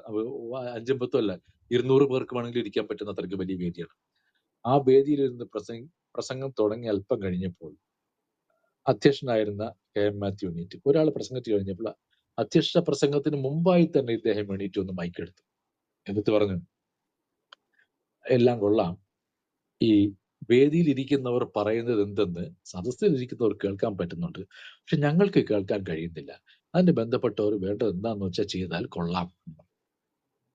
ഈ കഥ ഞാനിപ്പോൾ ഓർക്കാൻ കാര്യം എന്ന് വെച്ചാൽ, നാളെ ഡോക്ടർ വെള്ളായണി അർജുനൻ എന്ന വ്യക്തിയുടെ, എന്ന ഭാഷാസ്നേഹിയുടെ ചരമവാർഷികമാണെന്നുണ്ടെങ്കിൽ, വെള്ളായണി അർജുനൻ ഒരിക്കല് രാഷ്ട്രപതി ഗ്യാനി സെയിൽ സിംഗിന്റെ പ്രസംഗം ഒരു സ്ഥലത്ത് ട്രാൻസ്ലേറ്റ് ചെയ്യാനായി വേദിയുടെ ഒരറ്റത്ത് നിൽക്കുന്നു. രാഷ്ട്രപതി എഴുതി കൊടുത്ത പ്രസംഗത്തിന്റെ ഹിന്ദി തർജ്ജമയുണ്ട്, ഇദ്ദേഹം അത് വായിക്കുന്നു. പക്ഷേ രാഷ്ട്രപതി പ്രസംഗം നോക്കി വായിക്കാതെ സ്വന്തം വാക്യങ്ങൾ പറഞ്ഞു. കേട്ടു നിൽക്കുന്നവർ തീരുമാനിച്ചു വെള്ളായണി അർജുനന് ഹിന്ദി അറിയില്ല എന്ന്. അത് കണ്ടിട്ട് VKN ഒരു എഴുത്തെഴുതി, അടുത്ത ദിവസം VKN ഒരു മിഡിൽ പീസിന്റെ അവസാനം എഴുതി, who is afraid of Virginia Woolf, തർജ്ജമ, വെള്ളായണി അർജുനന് ആർക്കാണ് ഭയം. പക്ഷെ എനിക്ക് അന്ന് കെ എം മാത്യു ഇത് പറഞ്ഞു കേട്ടപ്പോൾ എനിക്ക് പെട്ടെന്ന് ഓർമ്മ വന്നത് വെള്ളായണി അർജുനനാണ്. കാരണം അദ്ദേഹത്തിന് സംഭവിച്ചത് തന്നെയായിരിക്കും. വേദിയിൽ നിന്ന് പറയുന്നത് വേദിയിൽ ഇരിക്കുന്നവർ കേൾക്കാനൊക്കെയുള്ള സംവിധാനം വേണമെങ്കിൽ ഞാൻ എത്രയോ ചടങ്ങുകൾ നടത്തുന്നു, ഞാൻ അവിടെ ഒരു ചെറിയ സ്പീക്കർ അകത്ത് വെച്ചേക്കും. കാരണം അത് മൈക്കിന് ഓപ്പോസിറ്റ് ആയിട്ട് വെച്ചേക്കും, അല്ലെങ്കിൽ അകത്തിരിക്കുന്നവർ കേൾക്കാൻ കഴിയില്ല. അന്ന് വാർത്ത റിപ്പോർട്ട് ചെയ്തവർക്കും ഇതേക്കുറിച്ച് സർക്കാസം എഴുതിയ VKNനും ഈ കാര്യം മനസ്സിലായിട്ടില്ല. കെ എം മാത്യു എന്ന അവിടെ ഇരിക്കുന്ന ഒരു അൾട്ടിമേറ്റ് മാനേജർക്ക് പെട്ടെന്ന് കാര്യം പിടികിട്ടി. അത് അവിടെ വെച്ച് അടുത്ത നിമിഷം ഇത് പറഞ്ഞു കേട്ടപ്പോൾ, ഞാൻ സെനറ്റ് ഹോളിന്റെ ചുമതലയുള്ള ആളായതുകൊണ്ട് ഞാൻ അവിടെ ചെന്ന് പറഞ്ഞു, ഒരു സ്പീക്കർ അകത്തേക്ക് ഇടെന്ന് പറഞ്ഞു. 2 മിനിറ്റ് കൊണ്ട് അത് നടന്നുപോയി. ഞാൻ ഓർത്തത് ഈ ചെറിയ കാര്യത്തിലേക്ക് വരെ ശ്രദ്ധ പതിയുന്നു എന്നുള്ളതാണ്. അതൊരു വലിയ കാര്യം. അത്തരത്തിലുള്ള ഒരു ശ്രദ്ധ ഇതിനകത്ത് കാണാനുണ്ട്. ചെറിയ മനുഷ്യരുടെ കാര്യങ്ങൾ പോലെ വളരെ കാര്യമായി ആണ് അവരൊക്കെ ചെയ്ത സേവനങ്ങൾ വളരെ വലുതാണ് എന്ന് എഴുതിയിട്ടുണ്ട്. അപ്പോൾ ജേർണലിസ്റ്റുകളെ കുറിച്ച് പറഞ്ഞിട്ടില്ല എന്നുള്ളത് മാത്രമാണ് ഇതിനകത്തുള്ള നമുക്ക് തോന്നുന്നു, ഈ നമ്മൾ സ്ഥിരമായി വായിക്കുന്ന പനച്ചിയും ഇങ്ങനെയുള്ള കക്ഷികളെ പറ്റി ഒരു വരി പോലും ഇല്ല എന്ന് പറയുമ്പോൾ, അത് ഒരു പക്ഷെ അവരെ കുറിച്ചല്ല, അങ്ങനെ ഒരു കാര്യമല്ല. ഞാൻ പഴയ കാര്യം എഴുതുന്നു, പക്ഷെ പഴയ കാര്യത്തോടൊപ്പം ആധുനിക യുഗത്തിലെ കാര്യങ്ങളും അദ്ദേഹം എഴുതുന്നുണ്ട്. EMSനെ കുറിച്ച് പറയുന്നിടത്താണ് ജയചന്ദ്രനെ കുറിച്ച് അദ്ദേഹം പരാമർശിക്കുന്നത്. അല്ലെങ്കിൽ ഇപ്പോൾ ജീവിച്ചിരിക്കുന്ന ഒരു ജേർണലിസ്റ്റിന്റെ പേര് ഇതിനകത്ത് പറയുന്നില്ല. അതുകൊണ്ട് അത് നമുക്ക് വേണമെങ്കിൽ അല്പം ഒരു ദേശാഭിമാനി രീതിയിൽ ചിന്തിച്ചുകൊണ്ട് ജേർണലിസ്റ്റുകളെ അവഗണിച്ചു എന്ന് വേണമെങ്കിൽ പറയാം. പക്ഷെ അതല്ല. അത് അദ്ദേഹം ഒരു പക്ഷെ പറയാനാണെങ്കിൽ നൂറുകണക്കിന് ആളുകളെ പറയേണ്ടി വരുമല്ലോ, അതുകൊണ്ട് പറയാത്തതാണ്. അവിടെയുള്ള ഗാർഡായി കയറി സെക്യൂരിറ്റി സർക്കുലേഷൻ ഇൻസ്പെക്ടറായി വിരമിച്ച ആളുകളെ കുറിച്ചൊക്കെ പറയുന്നത്, അവരൊക്കെ ഇത് പത്രത്തിൽ എഴുതുകയല്ല, അവരൊക്കെ ഈ പത്രം ചുമന്നുകൊണ്ട് പോവുകയും വലിയ ത്യാഗം അനുഭവിച്ചവരാണ്. ഇപ്പോ നമ്മളുടെ അതിന്റെ ഒരു ചെറിയൊരു ഇൻഡിക്കേഷൻ അദ്ദേഹം നൽകുന്നത് എന്നുവെച്ചാൽ, ബാബു ചെങ്ങന്നൂർ എന്ന് പറഞ്ഞിട്ടൊരു പ്രഗത്ഭ ജേർണലിസ്റ്റ് ഉണ്ടായിരുന്നു. ചെറുപ്പക്കാരനാണ്, 27-ാം വയസ്സിൽ ന്യൂസ് എഡിറ്റർ ആക്കിയ ആള് മരിച്ചുപോയി, 45-ാം വയസ്സ് മരിച്ചുപോയി. അടിയന്തരാവസ്ഥ വന്നപ്പോൾ ഇവർ ചർച്ച ചെയ്തപ്പോൾ ബാബു ചെങ്ങന്നൂർ പറഞ്ഞത് എന്താണെന്ന് അറിയാമോ? പത്രത്തിനും തൊടാൻ അവർ ധൈര്യപ്പെടില്ല. ഇപ്പൊ കെ എം മാത്യു പറഞ്ഞു, അല്ല, പത്രത്തിനെയും തൊടും, അവരാരെയും തൊടും, അതുകൊണ്ട് അത് വേണ്ട എന്ന് പറഞ്ഞു. അപ്പോൾ ഒന്ന് ആലോചിച്ച് നോക്കണം, നടത്തിപ്പുകാരനാണോ അറിയാവുന്നത്, എഴുത്തുകാരനാണോ അറിയാവുന്നത്? എഴുത്തുകാരൻ അവന്റെ ലോകത്തിരുന്ന് എഴുതുന്നു, നടത്തിച്ചുകൊണ്ട് പോകുന്നവന്റെ വ്യഥ അവനെ അറിയാം. നടത്തിച്ചു കൊണ്ട് പോകുന്നവന്റെ ആങ്സൈറ്റി, അവനുണ്ടായിട്ടുള്ള ആങ്സൈറ്റി എന്ന് മാത്രമല്ല, ഓരോ കാര്യങ്ങൾ ചെയ്യുമ്പോൾ അവനുണ്ടാവുന്ന ഒരു ഒരു ഉത്തേജനം ഉണ്ടല്ലോ, ഒരു ഉത്സാഹം, അതൊക്കെ അത് ചെയ്യുന്നവനെ അറിയാവും. അതിന്റെ ഒരു ആ ചെയ്യുന്നതിന്റെ ഒരു മാനേജ്മെന്റ് വൈദഗ്ധ്യം ഇതിനകത്ത് അറിയാനുണ്ട്. അതുകൊണ്ടാണല്ലോ ഇപ്പോഴും ഈ പത്രം ഇങ്ങനെ ഈ രീതിയിൽ പോകുന്നതും നമ്പർ 1 നിൽക്കുന്നത്. നമ്പർ 2 എന്നാൽ നമ്പർ 1 നമ്പർ 2 നമ്മളുടെ ദൂരം ലക്ഷങ്ങളുടെ കോപ്പികളുടെ ദൂരമാണെന്നുള്ളത്. അപ്പൊ ആ രീതിയിൽ കെട്ടുറപ്പോടെ നിൽക്കുന്നതിന്റെ ഒരു മികവുണ്ട്. അതുമൊക്കെ നമുക്ക് ഇതിനകത്തൂടെ അദ്ദേഹത്തിന് ചെയ്യുന്ന ഓരോരോ കാര്യങ്ങളിൽ നമുക്ക് അറിയാൻ പറ്റുന്നതാണ്. മലയാള മനോരമ എന്നതിന് വെറും മലയാളം പത്രമല്ല, അതൊരു ഇന്റർനാഷണൽ സ്ഥാപനമാണെന്നുള്ള രീതിയിൽ വരെ അദ്ദേഹം ഇതിനകത്ത് സ്ഥാപിക്കുന്നുണ്ട്. കാരണം അത്തരം ആളുകളാണ് ഇതിന്റെ രൂപകൽപ്പന ഉൾപ്പെടെ ചെയ്യാൻ വന്നിട്ടുള്ളത്. അതാണ് അതിനകത്തുള്ള ഒരു വ്യത്യാസം എന്ന് പറഞ്ഞത്. ഏറ്റവും ആധുനികമായ രീതിയിൽ പോവുകയും അത് ആധുനിക സങ്കേതം എന്തെന്ന് കണ്ടാലും അതിലേക്ക് എടുത്തു ചാടുന്ന ഒരു രീതി ഉണ്ടല്ലോ. അത്തരം ഒരു ആവേശം അല്ലെങ്കിൽ അത്തരം ഒരു തോന്നൽ, അത് അവിടെയാണ് തീരുമാനമെടുപ്പിന്റെ ഒരു വ്യത്യാസം പറയുന്നത്. ബിസിനസ്സുകാരന് തീരുമാനം എടുക്കാൻ അറിയാം.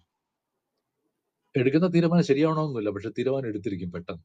അതിന്റെ ഒരു ഗുണം ഇതിനകത്ത് കാണാനുണ്ട്.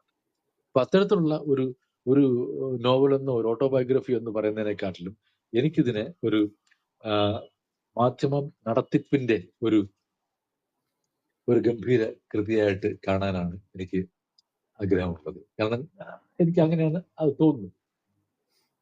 അത്തരത്തിലുള്ളവർക്ക് ആർക്കും കണ്ടുപഠിക്കാവുന്ന ഒരു ടെക്സ്റ്റ് ബുക്കാണ്.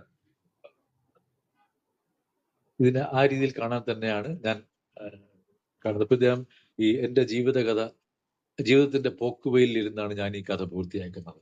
കഥ തീർന്നാലും ജീവിതം തുടരുന്നു അല്ലേ ചോദിക്കുന്നതാണ്. ഈ മുറിക്ക് പുറത്തും ഇപ്പോൾ സന്ധ്യയാണ്. വീടിന് ചുറ്റുമുള്ള മരങ്ങളിലേക്ക് ചേക്കാറിനെത്തുന്ന പക്ഷികളുടെ ചിറകടി ഒച്ചകൾ എനിക്ക് കേൾക്കാം. ജനാലയിലൂടെ ഡിസംബറിലെ ഭംഗിയുള്ള അസ്തമയം മുറിയിലാകെ പരക്കുന്നു.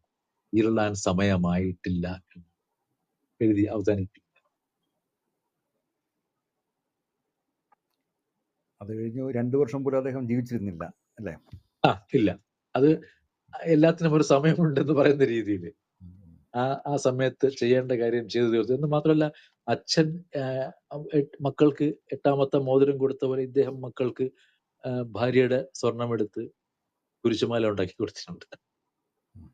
ഒരു ട്രഡീഷൻ ഫോളോ ചെയ്ത് വരുന്നതിന്റെ ഒരു രീതിയാണ്. ഇദ്ദേഹത്തിന്റെ അന്നമ്മ എന്ന ഓർമ്മ പുസ്തകം കൂടെ വായിക്കേണ്ടതാണ്. ഇവിടെ ലഭ്യമാണ് എന്ന് അന്വേഷിക്കണം. അപ്പൊ നമ്മൾ ഈ 13ാമത്തെ ചാപ്റ്ററാണ് പുസ്തകലോകം. ഇത്രയും സുദീർഘമായ അവതരണം ആദ്യമായിട്ടാണ്. കൂടുതലൊന്നും പറയേണ്ടി വരുന്നില്ല.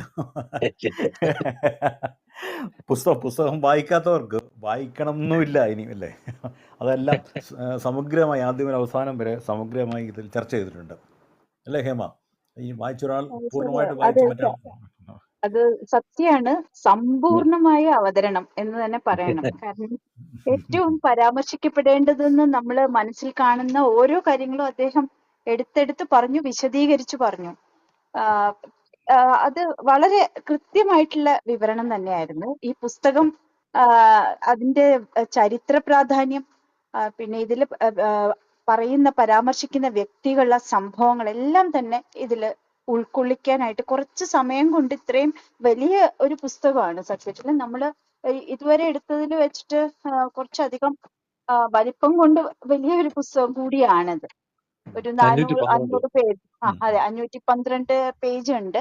അപ്പൊ അതിലെ കാര്യങ്ങളെന്ന് പറഞ്ഞിട്ടുണ്ടെങ്കിൽ വളരെ ഗഹനമായ ഗൗരവമേറിയ വിഷയങ്ങളാണ്. അതായത് ഇതിൽ ചരിത്രമുണ്ട്, സാമൂഹ്യ ശാസ്ത്രമുണ്ട്, പിന്നെ വ്യക്തിബന്ധങ്ങളുണ്ട്, സഹോദര ബന്ധമുണ്ട്, പിന്നെ ബാങ്ക്, പലിശ, പണം, കടം, പിന്നെ പത്രം നടത്തിപ്പ്, പത്രചരിത്രം തന്നെ ഇതിൽ കൃത്യമായിട്ട് പറയുന്നുണ്ട്. ഒരു 4-5 പത്രങ്ങളുടെ ചരിത്രം നമുക്ക് കൃത്യമായിട്ട് അറിയണമെങ്കിൽ ഇപ്പൊ കേരളഭൂഷണം രണ്ടാമത് തുടങ്ങിയ സമയത്ത് ഇതിന്റെ ചരിത്ര പശ്ചാത്തലം അന്വേഷിച്ചൊക്കെ നമ്മൾ നടന്നിരുന്നു. പക്ഷെ ഈ പുസ്തകം കയ്യിലുണ്ടെങ്കിൽ ആ ചരിത്രം മുഴുവനും പൗരധ്വനി തോമസ് ജേക്കബ് സാർ ഇതിൽ സംസാരിച്ചപ്പോൾ പൗരധ്വനിയുടെ കഥ പറഞ്ഞിരുന്നു. അത് വളരെ വ്യക്തമായിട്ട് കൃത്യമായിട്ട് രേഖപ്പെടുത്തിയിരിക്കുകയാണ് ഇതില്. പൗരപ്രഭ എന്ന് പറയുന്ന മറ്റൊരു പത്രത്തിനെ പരാമർശിക്കുന്നുണ്ട്. അങ്ങനെ പത്രചരിത്രമുണ്ട്, കേരളത്തിന്റെ ചരിത്രമുണ്ട്, നിവർത്തന പ്രക്ഷോഭം, അതുപോലെ തന്നെ ഉത്തരവാദിത്വ പ്രക്ഷോഭം, അതിന്റെ കാര്യകാരണങ്ങള്, സർ CP യുടെ തേർവാഴ്ച, കേരളത്തിലെ തേർവാഴ്ച, അങ്ങനെ ഒരുപാട് ഇത്രയും ബൃഹത്തായ ഒരു പുസ്തകത്തിനെ ഇത്രയും കുറഞ്ഞ സമയം കൊണ്ട് അവതരിപ്പിക്കാൻ പറ്റി എന്നുള്ളതിന് കൃത്യമായിട്ട് അത് അവതരിപ്പിക്കാൻ പറ്റി എന്നുള്ളതിന് വലിയ അഭിനന്ദനങ്ങൾ പറയേണ്ടതാണ്. നന്ദി. ഞാനത് ഇതിനകത്ത് ഈ പലർക്കും അറിയാത്ത ഒരു കാര്യം അതിനകത്തുണ്ട്. ഈ CPM വെട്ടിയല്ലോ KCS മണി. അപ്പൊ അതിനു മുമ്പ് ഈ മാമ്മപ്പയുടെ കത്തുമായിട്ട് ഒരാൾ ബോംബെയിൽ ചെന്നിരുന്നു. അവിടെയുള്ള ഫിലിപ്പ് സോസിയാട്ടോ അങ്ങനെ ഏതൊരാൾ കാണാനായിട്ട്. ഈ വരുന്ന ആൾക്ക് 500 രൂപ കൊടുക്കണമെന്നാണ് പറഞ്ഞത്. പക്ഷെ അയാൾക്ക് മറ്റേ ആളെ കാണാൻ കഴിഞ്ഞില്ല. സംഭവം തോക്ക് വാങ്ങി CPയെ കൊല്ലാൻ വേണ്ടി പ്ലാൻ ഇട്ടിരുന്ന ആളാണ്. ആളാരെന്ന് ഇദ്ദേഹത്തിന് ഇപ്പോഴും അറിയില്ല എന്നാണ് പറയുന്നത്. അന്ന് യദുകുലകുമാർ ഈ പരമ്പരയിൽ മാധ്യമ പ്രവർത്തകരെ കുറിച്ചുള്ള പരമ്പരയിൽ വന്ന ആ കഥ മുഴുവനും പറഞ്ഞിട്ടുണ്ട്. പക്ഷെ അതിലെ വെട്ടാൻ അത് സഹായം ചെയ്ത് ശ്രീകണ്ഠൻ നായരും പങ്കജാക്ഷനും പിന്നിലുണ്ടായിരുന്നു. അത്ര അതിന്റെ പിന്നിൽ അപ്പൊ ഇദ്ദേഹത്തിന്റെ ഈ മാത്തുക്കുട്ടിച്ചായൻ എന്നാണ് മനോരമയുമായി ബന്ധമുള്ള ആൾക്കാർ മുഴുവനും KM മാത്യു എന്ന് പറഞ്ഞു കഴിഞ്ഞാൽ അവർക്കൊരു അരോചകമായി തോന്നും. മാത്തുക്കുട്ടിച്ചായൻ എന്ന് മാത്രമേ എല്ലാവരും പറയുകയുള്ളൂ. നമ്മുടെ തന്നെ മുതിർന്ന മാധ്യമ പ്രവർത്തകൻ ദേശാഭിമാനിയുടെ മുൻ പ്രസിഡന്റ് ആയിരുന്ന K. മോഹനൻ ഈ വ്യക്തിബന്ധത്തെ കുറിച്ച് ഒരു കഥ പറഞ്ഞ് എനിക്കൊന്ന് അവിടെ ആഡ് ചെയ്യാൻ പറ്റും എന്ന് തോന്നുന്നുണ്ട്. അപ്പം ദേശാഭിമാനിയുടെ കൊച്ചി എഡിഷൻ ഒരു ദിവസം പ്രിന്റ് ചെയ്യാൻ ന്യൂസ് പ്രിന്റർ കിട്ടുന്നില്ല, ഭയങ്കര ക്ഷാമമുള്ള സമയത്ത് അദ്ദേഹം KM മാത്യു സാറിനെ പോയി കണ്ടു, മാത്തുക്കുട്ടിച്ചായനെ പോയി കണ്ടു. മാത്തുക്കുട്ടിച്ചായൻ ആരോരും അറിയാതെ അന്ന് 2 പത്രങ്ങൾ തമ്മിൽ മുഖാമുഖം നിന്ന് ഫൈറ്റ് ചെയ്തുകൊണ്ടിരിക്കുന്ന സമയമാണ്.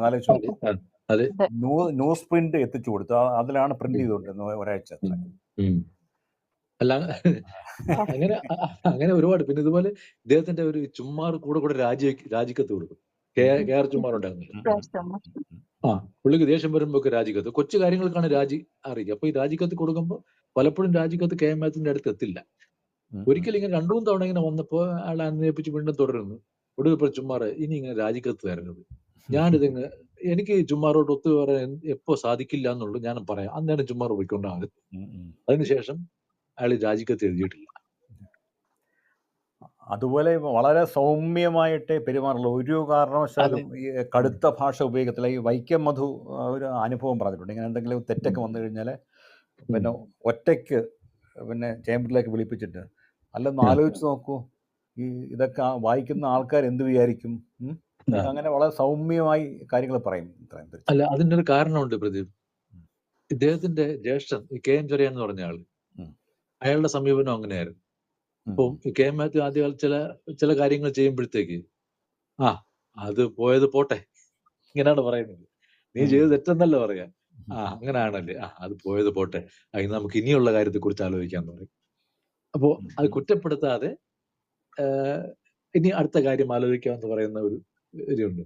അതിലൂടെ വളർന്നു വന്ന ഒരാളെന്നുള്ള നിലയിലേക്ക്. കാരണം ഒരിക്കൽ നമ്മുടെ രംഗനാഥ് ഒരു പത്രപ്രവർത്തനുണ്ടായിരുന്നു, കൂടെ രാത്രിയിൽ വെള്ളം എടുത്തിട്ട് കടത്തുന്നതിൽ അദ്ദേഹത്തെ കുറിച്ച് ഇപ്പൊ ഒന്നും കേൾക്കുന്നില്ലല്ലോ. ഇല്ല, ഇപ്പൊ കേൾക്കുന്നില്ല. അപ്പൊ അന്ന് എനിക്ക് തോന്നുന്നു ഒരു പത്രപ്രവർത്തനം മദ്യപിച്ചിട്ട് ഇങ്ങനെ അവിടെ ചെല്ലും. ഇങ്ങനെ വഴിയിൽ കിടക്കുന്ന അറിഞ്ഞു. അപ്പൊ അറിഞ്ഞപ്പോ ഇദ്ദേഹം വിളിച്ചു പറഞ്ഞു ഇങ്ങനെ മദ്യപിക്കരുതെന്ന് പറഞ്ഞു. അതുപോലെ വേറൊരാൾക്കൊരു മെമ്മോ കിട്ടിയിട്ടുണ്ട്. This is the 30th cigarette you are smoking today. Your health is important to Malayala Manorama എന്ന് പറഞ്ഞിട്ട് വളരെ സൗമ്യമായിട്ട്. അപ്പോ ഒടുവിൽ ഇദ്ദേഹത്തോട് ഈ ഇങ്ങനെ മദ്യപിച്ച് എത്തുന്ന ഒരു ജേർണലിസ്റ്റിനോട് നടത്തിയ ഒരു സംഭവം എന്ന് വെച്ചാൽ പറഞ്ഞൊരു കാര്യം ചെയ്യും, രാജിക്കത്ത് തന്നേരെ സ്വീകരിക്കുമ്പോൾ ഞാൻ അറിയിച്ചേക്കാം. അങ്ങനെ അയാൾ രാജിക്കത്ത് എഴുതി കൊടുത്തു, തീയതി ഇടാതെ. എന്നിട്ട് 6-7 മാസം അയാൾ വളരെ മര്യാദക്കാരനായി നടന്നു. പിന്നീട് വീണ്ടും അണ്ണാൻ മരം കയറ്റാൻ തുടങ്ങി. അത് അറിഞ്ഞപ്പോൾ ഇദ്ദേഹം വിളിച്ചു പറഞ്ഞു, ഞാൻ അതിങ്ങ് സ്വീകരിച്ചു കേട്ടോ എന്ന് പറഞ്ഞു. അതാണ് രീതി. അപ്പൊ അങ്ങനെയൊക്കെയുള്ള ഒരുപാട് കഥകളുണ്ട്. ആ, ഈ ഇതില് പരാമർശിക്കാതെ ഇരുന്നത് സമയത്തിന്റെ ഒരു അപര്യാപ്തത കൊണ്ടായിരിക്കാം. ആ, ഈ ഇവരുടെ ബാല്യകാല ജീവിതം സ്പെൻഡ് ചെയ്തിട്ടുള്ള ആ ആലപ്പുഴയിലെ കുപ്പപ്പുറം. കുപ്പപ്പുറം ആ, കുപ്പപ്പുറം അതെ, അവിടുത്തെ ആദ്യ അത് അധ്യായം അത് അവിടുന്നാണ് അതെ, ആരംഭിക്കുന്നത്. അത് നല്ല അത് അവിടെ അവിടുന്ന് വരുന്ന ജീവിതഗന്ധിയായ ഡെ- ഒരു അനുഭവങ്ങളാണ് അതെ അതിൽ ആലപ്പുഴ പറയുന്നത്. ടൗണിൽ നിന്ന് 1.5 കിലോമീറ്റർ കഴിഞ്ഞ് അവിടെ വരുന്ന പോണം എന്നത് വായിച്ചപ്പോൾ തോന്നി ആദ്യത്തെ അധ്യായം ഒക്കെ തോന്നും. അതെ അതെ, അത് അതെ മാത്രമല്ല പ്രളയം 99-ലെ ആ പ്രളയത്തിനെ പ്രളയത്തിന്റെ പറ്റിയിട്ട് കാര്യം പറയുന്നു കൃത്യമായിട്ടുള്ള പറയുന്നു ഒരു വിവരണം അതിലുണ്ട്. ആ ഉണ്ട്. സമയത്ത് അദ്ദേഹം അവിടെ സന്ദർശിക്കാൻ പോയ കാര്യമൊക്കെ പറയുന്നുണ്ട്. അല്ല എന്ന് അതുപോലെ മാത്രമല്ല നം- അതിനകത്ത് ആ, ഈ ആ, രണ്ട് ജന്മിമാര് തമ്മിലുള്ള ഈ രണ്ട് കുടുംബങ്ങൾ തമ്മിലുള്ള വഴക്ക് ആ, അതെ അതെ മട അതെ, പണിക്കർ. മട അതെ അതെ. കുത്തിപ്പൊളിക്കുന്ന പരിപാടി ഉണ്ടല്ലോ. അവസാനം ഒരു ഒരു കൂട്ടരും മട അടച്ചു കൊടുത്തപ്പോഴത്തേക്ക് മറ്റേ ആള് വന്നിരുന്ന പശ്ചാത്താപം കൊണ്ടൊന്ന് കരയുന്ന കരഞ്ഞു, അങ്ങനെയൊക്കെയുള്ള അതെ, കരയുന്നു. അത് ഭയങ്കര ടച്ചിങ് ആയിട്ടുള്ള വളരെ ഒരു touching. അധ്യായമാണത്. അത് മാത്രമല്ല ബാല്യകാലത്ത് സഹോദരങ്ങൾ തമ്മിലുള്ള ബന്ധം, അതുപോലെ തന്നെ എല്ലികളാണ്. അന്നത്തെ കുട്ടികളുടെ ബാല്യകാലം അവരെങ്ങനെ, ഇപ്പൊ നമുക്കറിയാം ഇപ്പോഴൊക്കെ നമ്മൾ ക്രിക്കറ്റ് സ്റ്റമ്പ് വെച്ചിട്ട് അടിച്ച് നടക്കുന്ന കുട്ടികളെ കാണുന്നത്. പക്ഷെ അന്നത്തെ അവരുടെ അവധി ദിവസങ്ങളൊക്കെ അവരെങ്ങനെയാണ് സ്പെൻഡ് ചെയ്തിരുന്നത്, കുട്ടികളുടെ സാധാരണ ഇടപെടലുകളൊക്കെ എന്താണ് എന്നുള്ളതൊക്കെ വളരെ നന്നായിട്ട് പറയുന്നുണ്ട്. അതുപോലെ അതിനകത്ത് തന്നെ പേര് എല്ലികളാണ്. ജോലിക്കാരും, അതെ, മാമി എന്ന് പറയുന്ന ഇവരുടെ അമ്മയുമായിട്ടുള്ള ബന്ധങ്ങൾ, അതൊക്കെ ശരിക്കും പറഞ്ഞു കഴിഞ്ഞാൽ ഒരു കുടുംബം മാത്രമല്ല. അവിടെ പിന്നെ മാമൻ മാപ്പിളയെ സന്ദർശിക്കാൻ വരുന്ന പ്രമുഖ വ്യക്തികളില് അയ്യങ്കാളി ഒരിക്കൽ വന്നു കഴിഞ്ഞപ്പോ ജോലിക്കാരെ വിളമ്പാൻ മടിച്ച ഒരു സംഭവം. അപ്പോ അദ്ദേഹം ഭാര്യയോട് പറയാം, നീ തന്നെ വിളമ്പി കൊടുക്കണം എന്ന് പറയുന്ന സംഭവമൊക്കെ വളരെ ശരിക്കും പറഞ്ഞ ചരിത്ര പ്രാധാന്യമുള്ള ഒരുപാട് സംഭവങ്ങൾ, വൈക്കം സത്യാഗ്രഹത്തിന്റെ ഒരു പശ്ചാത്തലം ഇതിൽ വരുന്നുണ്ട്. അതുപോലെ തന്നെ ഇദ്ദേഹത്തിന്റെ സൗഹൃദങ്ങൾ ഭയങ്കര അത്ഭുതപ്പെടുത്തുന്ന അതാണ്. ഉള്ളൂരിന്റെ ഒപ്പമാണ് തിരുവനന്തപുരത്ത് ചെന്നാൽ താമസിക്കുന്നത്, ഉള്ളൂരിനൊപ്പം. അതുപോലെ പിന്നെ ഇവിടെ ഇൻഷുറൻസ് കമ്പനിയിൽ ഒരു എക്സ്പേർട്ടിനെ വേണമെന്ന് ആലോചിച്ച് കഴിഞ്ഞപ്പോ ഉടനെ ബാംഗ്ലൂരിലേക്ക് പോയി അന്ന് CV രാമനെ കാണുകയാണ് ചെയ്യണത്. എന്നിട്ട് അദ്ദേഹമാണ് ഒരു ജൂതനെ അറേഞ്ച് ചെയ്ത് കൊടുക്കുന്നത്. പക്ഷെ അദ്ദേഹത്തിനെ ഉപയോഗിക്കാൻ പറ്റിയില്ല. അപ്പൊ അങ്ങനെ നമ്മളെ അത്ഭുതപ്പെടുത്തുന്ന സൗഹൃദങ്ങളാണ്. മാത്രമല്ല വെറും ഒരു സ്കൂൾ അധ്യാപകനായിരുന്ന അദ്ദേഹം എത്രയോ യാത്ര ചെയ്തു. അപ്പൊ മാത്രമല്ല ഈ എഡ്യൂക്കേഷൻ വകുപ്പിൽ ജോലി ചെയ്യുമ്പോൾ ഒരു പത്രം നടത്തിക്കാൻ പാടില്ല. അന്നും ആ നിയമം കർശനമായിരുന്നു. അതുകൊണ്ട് അദ്ദേഹത്തിന്റെ പേര് ഒരിക്കൽ പോലും പത്രത്തിൽ വെച്ചിരുന്നില്ല റിട്ടയർ ചെയ്യുന്നത് വരെ എന്നൊക്കെയുള്ള കാര്യങ്ങളൊക്കെ. എന്നുവെച്ചാൽ ചരിത്രം മാത്രമല്ല, നമ്മളുടെ സർവീസ് റൂളുകളും അതുപോലെ തന്നെ അന്നത്തെ രാജഭരണകാലത്തെ അവസ്ഥകളും പിന്നെ ദിവാൻ ഭരണം, അങ്ങനെ ഒരുപാട് നമുക്ക് അറിവ് തരുന്ന ഒരുപാട് സംഭവങ്ങൾ ഇതിൽ പറയുന്നുണ്ട്. പിന്നെ ഇവിടെ 5 പിന്നെ ഈ സംസ്ഥാന രൂപീകരണ സമയത്ത് പോലും 5 ജില്ലകൾ മാത്രമേ ഉള്ളൂ. എറണാകുളത്തിന്റെ രൂപീകരണം പോലും അന്ന് നടന്നിട്ടില്ല എന്നൊക്കെ പറയുമ്പോൾ നമുക്ക് ശരിക്കും ചരിത്രത്തിലേക്ക് ശരിക്കും എത്തിച്ചു നോക്കുന്ന ഒരു തോന്നൽ നമുക്ക് വരുന്നുണ്ട്. അതുപോലെ അങ്ങേയറ്റവും ഇങ്ങേയറ്റവും എന്ന് പുള്ളി പറയുന്നുണ്ട്. അതെ അതെ. പിന്നെ ഒരുപാട് മരണങ്ങള് വളരെ അടുത്ത ബന്ധുക്കളുടെ മരണമൊക്കെ പറയണ്ട. ഇവരുടെ സഹോദരി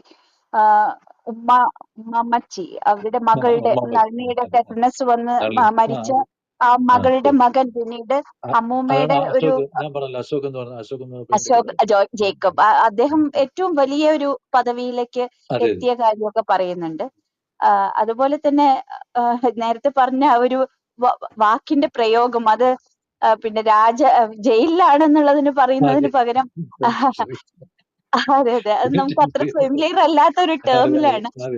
അത് മനസ്സിലായില്ല എന്നുള്ളതും അവിടെ തന്നെ പറയുന്നുണ്ട്. അതുപോലെ നിയമസഭാ സാമാജികനായിരുന്ന മാമൻ മാപ്പിളയെ പറ്റിയിട്ട് പറയുന്നുണ്ട്. അപ്പൊ ഈ നിവർത്തന പ്രസ്ഥാനം പിറന്ന മുറി എന്ന് പറഞ്ഞൊരു ചാപ്റ്റർ തന്നെ അതിൽ കൊടുത്തിട്ടുണ്ട്. അതെ. അപ്പൊ അതിലൊക്കെ അദ്ദേഹത്തിന്റെ അതെ അവിടെയാണ് പല കാര്യങ്ങളും ചരിത്രപരമാണെന്ന് നമ്മൾ ഇപ്പൊ കാണുന്ന പല കാര്യങ്ങളും തീരുമാനിക്കപ്പെട്ടത് അദ്ദേഹത്തിന്റെ ആ മുറിയിലാണ് എന്നുള്ളത് പറയുന്നുണ്ട്. മലയാളം മെമ്മോറിയലിന്റെ രൂപീകരണം, പിന്നെ അരുവിപ്പുറം പ്രതിഷ്ഠ നടത്തിയതിനെ പറ്റിയിട്ട് പറയുന്നുണ്ട്. അതെ, അച്യുതമേനോൻ ഉൾപ്പെടുന്ന ഒരു കമ്മിറ്റി, പിന്നെ 100 പേരുടെ ലിസ്റ്റ് എടുത്തപ്പോ അദ്ദേഹം പുറത്തുനിന്ന് ചോദിക്കുകയാണ്, തൃശ്ശൂർ ഗസ്റ്റ് ഹൗസിൽ വെച്ചിട്ടാണ്. അപ്പൊ പുറത്തുനിന്ന് ചോദിക്കുക, ഇതിൽ ഏറ്റവും പ്രമുഖനായിട്ടുള്ള വ്യക്തി ആരാണ് ചോദിക്കുമ്പോ ഗുരുദേവൻ തന്നെയാണ് എന്ന് പറയുന്നൊക്കെ 5 മിനിറ്റ് പോലും വേണ്ടി വന്നില്ല അവർക്ക് തീരുമാനിക്കാൻ. അതെ, തീരുമാനിക്കാൻ. അതുപോലെ സർ CP യുടെ ഒരു നാടകം പറ്റിയിട്ട് പറയുന്നത്. തിരുവിതാംകൂർ കൊട്ടാരത്തിന്റെ നിർദ്ദേശപ്രകാരമാണ് ഉം. അന്നത്തെ പിന്നെ പ്രവർത്തനങ്ങൾ നടത്തിയത് എന്ന് രേഖപ്പെടുത്താനായിട്ടും CPI വെള്ള പൂശാൻ വേണ്ടിയിട്ടും തമിഴ്നാട്ടിൽ നിന്ന് ധനസഹായം വാങ്ങിച്ചുകൊണ്ട് പിന്നെ ഇവിടെ ചില ലഘുലേഖകളൊക്കെ അച്ചടിച്ച് വിതരണം ചെയ്തു. അതിന് ശ്രീധര മേനോൻ ചരിത്രകാരനായിട്ടുള്ള ശ്രീധര മേനോൻ അതിനെ അനുകൂലിച്ചു എന്നുള്ളതും അദ്ദേഹം പറയുന്നുണ്ട് ഇതില്. എന്ന് മാത്രമല്ല, ഇവർക്കെതിരെയുള്ള ലഘുലേഖ അടിച്ചിറക്കിയത് ഇവരുടെ ബാങ്ക്, കൊയിലോൺ ബാങ്ക് പൊളിയാൻ പോണെന്നുള്ളത് അടിച്ചിറക്കിയത് ഗവൺമെന്റ് പ്രസിൽ അടിച്ച സാധനമായിരുന്നു. ഇവർക്കെതിരെയുള്ളത് CP ഗവൺമെന്റ് പ്രസിൽ അടുപ്പിച്ച് കൊണ്ടുപോയി വിതരണം ചെയ്യിച്ചതെന്നാണ് അദ്ദേഹം അത് സമർത്ഥിക്കുന്നുണ്ട്. അതാണ് ഞാൻ പറഞ്ഞത്, ഈ മറ്റു പലരും എഴുതുന്ന നമ്മളെ കുറിച്ചുള്ള കഥകൾ മറ്റു പലരും എഴുതി. ഇപ്പൊ ശരിക്കും പറഞ്ഞാൽ നമുക്ക് ആലോചിക്കുമ്പോഴത്തേക്ക് ഇവരെന്തിനാണ് ഈ ദേശാഭിമാനിലേക്ക് ഇവരെ കുറിച്ച് കുറെ കഥകൾ ഇങ്ങനെ എഴുതി പോകുന്നില്ല.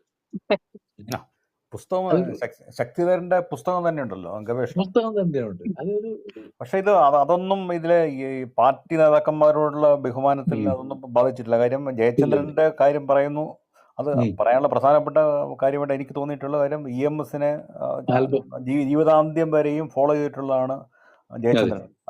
അത് പിന്നെ വലിയ പുസ്തകമാക്കിയിട്ട് മനോരമ തന്നെയാണ് ഇറക്കിയിട്ടുള്ളത്. ആൽബമാക്കി ഇറക്കി. അത് ജയചന്ദ്രൻ ഈ പരമ്പരയിൽ ഇവിടെ വന്നിട്ട് ആ കഥ പറഞ്ഞിട്ടുണ്ട്. അതുപോലെ നായനാരെയും ഇവർ അതുപോലെ ആദരിച്ച് തന്നെയാണ്. അപ്പൊ അതിലൊന്നും ഒരു അത്തരത്തിലുള്ള ഒരു മാഗ്നാനിമിറ്റി കാണിക്കുന്നത്. കാരണം അതും മാഗ്നാനിമിറ്റി, അതും ഒരു ബിസിനസിന്റെ ഒരു മര്യാദയാണ്.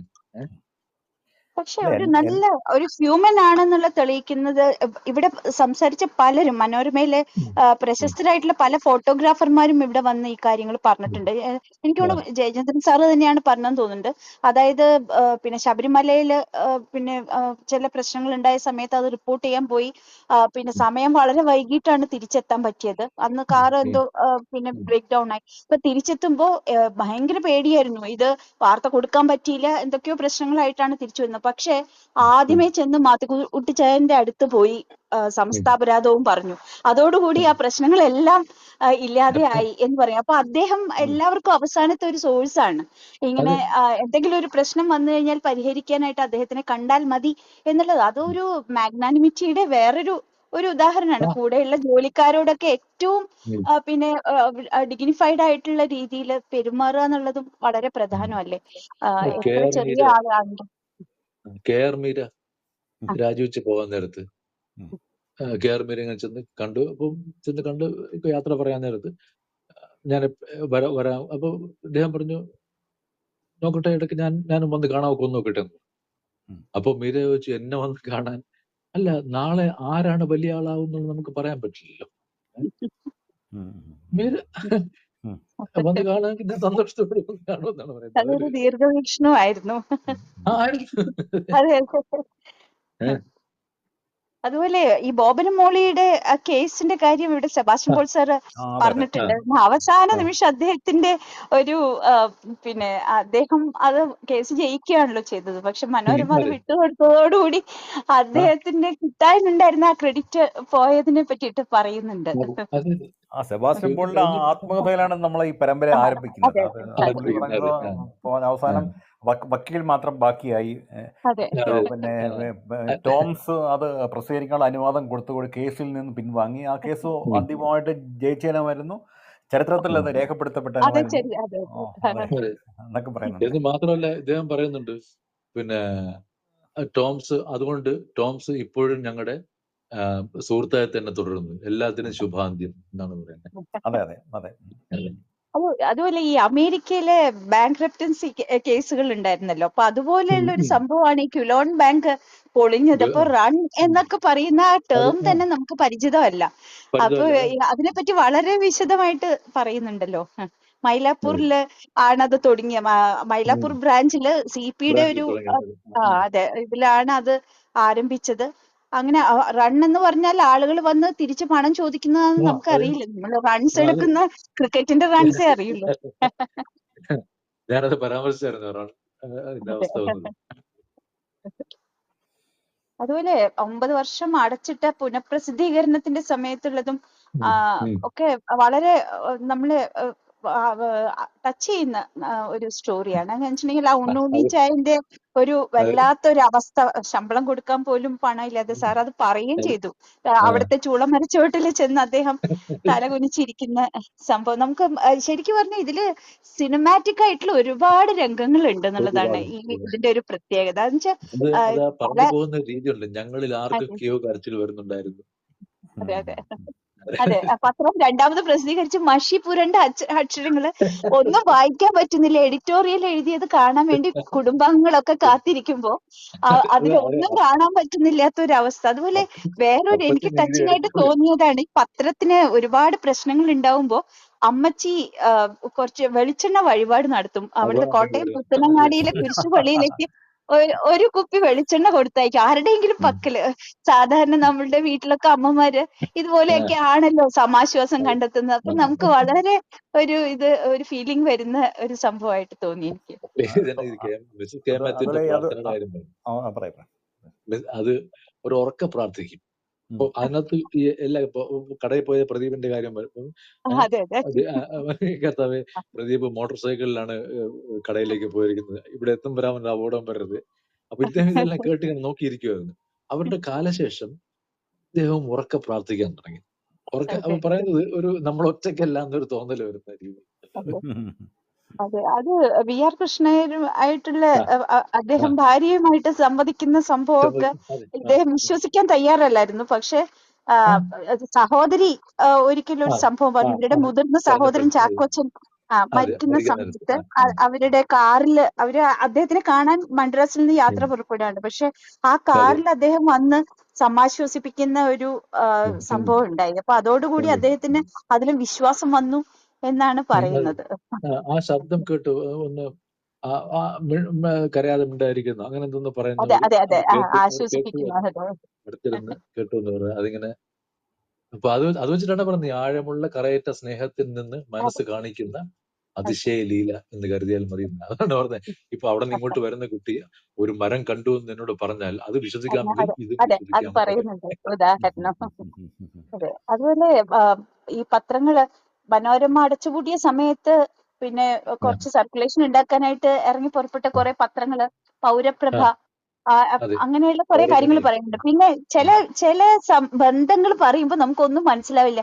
ഒരു ബന്ധവും ഇല്ലാത്ത ഒരു ചാത്തുമേനോനെ പറ്റിയിട്ടൊക്കെ പറയുമ്പോൾ നമ്മൾ വിചാരിക്കും ഇത് എന്തിനാണ് ഇത് പറയുന്നതെന്ന്. പക്ഷെ അവസാനമാണ് പറയുന്നത് അതെ കല്യാണം. അപ്പൊ ചാത്തുമേനോൻ ക്രിസ്ത്യൻ ആയതിനു ശേഷം അദ്ദേഹം പിന്നെ വേറെ അദ്ദേഹത്തിന്റെ മക്കൾക്കൊക്കെ പേര് കൊടുത്തു. പിന്നെ അവരെ പിന്നെ ക്രിസ്ത്യാനിറ്റിയിലേക്ക് കൊണ്ടുവന്നു. അതിലൊരാളെയാണ് ഇദ്ദേഹത്തിന്റെ കൊച്ചുമകള് പിന്നീട് കല്യാണം കഴിക്കുന്നത്. അപ്പൊ കഥ എവിടെ വരെ പോകുന്നു എന്നുള്ളതാണ്. ഒരു കഥയുടെ ഒരു ചങ്ങലയാണ് ശരിക്കും പറഞ്ഞത്. അതെ, പിന്നെ വേറൊരു കാര്യം എനിക്ക് തോന്നിയത്, അദ്ദേഹവുമായിട്ട് ഒരുമിച്ച് സഹകരിച്ചിട്ടുള്ള എല്ലാവരെയും ഇതില് പരാമർശിക്കുന്നുണ്ട്. അത് പിന്നെ അതെ ഒരു മാധ്യമ ബന്ധങ്ങളായാലും പിന്നെ സഹോദര തുല്യരായിട്ട് കണക്കാക്കിയവരും സഹപ്രവർത്തകരും ഒരുമിച്ച് പഠിച്ചവരും ജോലി ചെയ്തവരും എല്ലാവരും. അതിപ്പോ ഇന്ദിരാഗാന്ധിയുടെ പ്രിൻസിപ്പൽ സെക്രട്ടറി ആയിരുന്ന PC അലക്സാണ്ടർ തൊട്ട് എല്ലാവരെയും പരാമർശിക്കുന്നുണ്ട്. അതുപോലെ ജേർണലിസ്റ്റുകൾ ഒഴികെ ഇപ്പോൾ ഉള്ള വർക്കിംഗ് ജേർണലിസ്റ്റ്, ഇപ്പോൾ ജീവിച്ചിരിക്കുന്ന ജേർണലിസ്റ്റ് ഒഴികെയുള്ളവരുടെ കാര്യങ്ങൾ എല്ലാവരെയും പറയുന്നുണ്ട്. ഇത് വളരെ വാല്യൂബിൾ ആണ്. നമ്മള് ഒരു 550 രൂപ കൊടുത്ത് വാങ്ങിക്കുന്ന ഒരു സാധനത്തിന് എന്ത് വരാന്ന് ഒരിക്കലും ആലോചിക്കാൻ പറ്റില്ല. ഇത് വളരെ നമ്മൾ സൂക്ഷിച്ചു വെക്കേണ്ട. ചിലപ്പോഴൊക്കെ റെഫർ ചെയ്യേണ്ട. അതിന്റെ പുറകില് സൂചികകൾ കൊടുത്തിട്ടുണ്ട്. അത് ഭയങ്കര യൂസ്ഫുൾ ആണ്. മനോരമയുടെ അതും ഇതിൽ എടുത്തു പറയേണ്ട ഒരു കാര്യമാണ്. വെച്ചിട്ടുണ്ടെങ്കിൽ മനോരമയുടെ ചരിത്ര നാൾവഴികൾ പറയുന്നുണ്ട്. അതുപോലെ പദസൂചികളും പ്രത്യേകമായിട്ട് കൊടുക്കുന്നുണ്ട്. മാധ്യമ വിദ്യാർത്ഥികൾ തീർച്ചയായിട്ടും വായിക്കേണ്ടതാണ്. പക്ഷെ എത്ര പേര് വായിച്ചിട്ടുണ്ടോ എന്ന് എനിക്ക് സംശയമുണ്ട്. നമ്മളേതായാലും അടുത്ത ആഴ്ചകളിൽ പിന്നെ TJS ജോർജിന്റെ ഘോഷയാത്ര ആത്മകഥയും നമ്മൾ ചർച്ച ചെയ്യുന്നുണ്ട്. പ്രിൻസ് തന്നെയാണ് അത് അവതരിപ്പിക്കുന്നത്. അടുത്ത ആഴ്ചയിൽ അടുത്ത ആഴ്ചകളിൽ ഞാൻ ഘോഷയാത്ര വാങ്ങി വെച്ചിട്ടുണ്ട്. അപ്പം അതെ.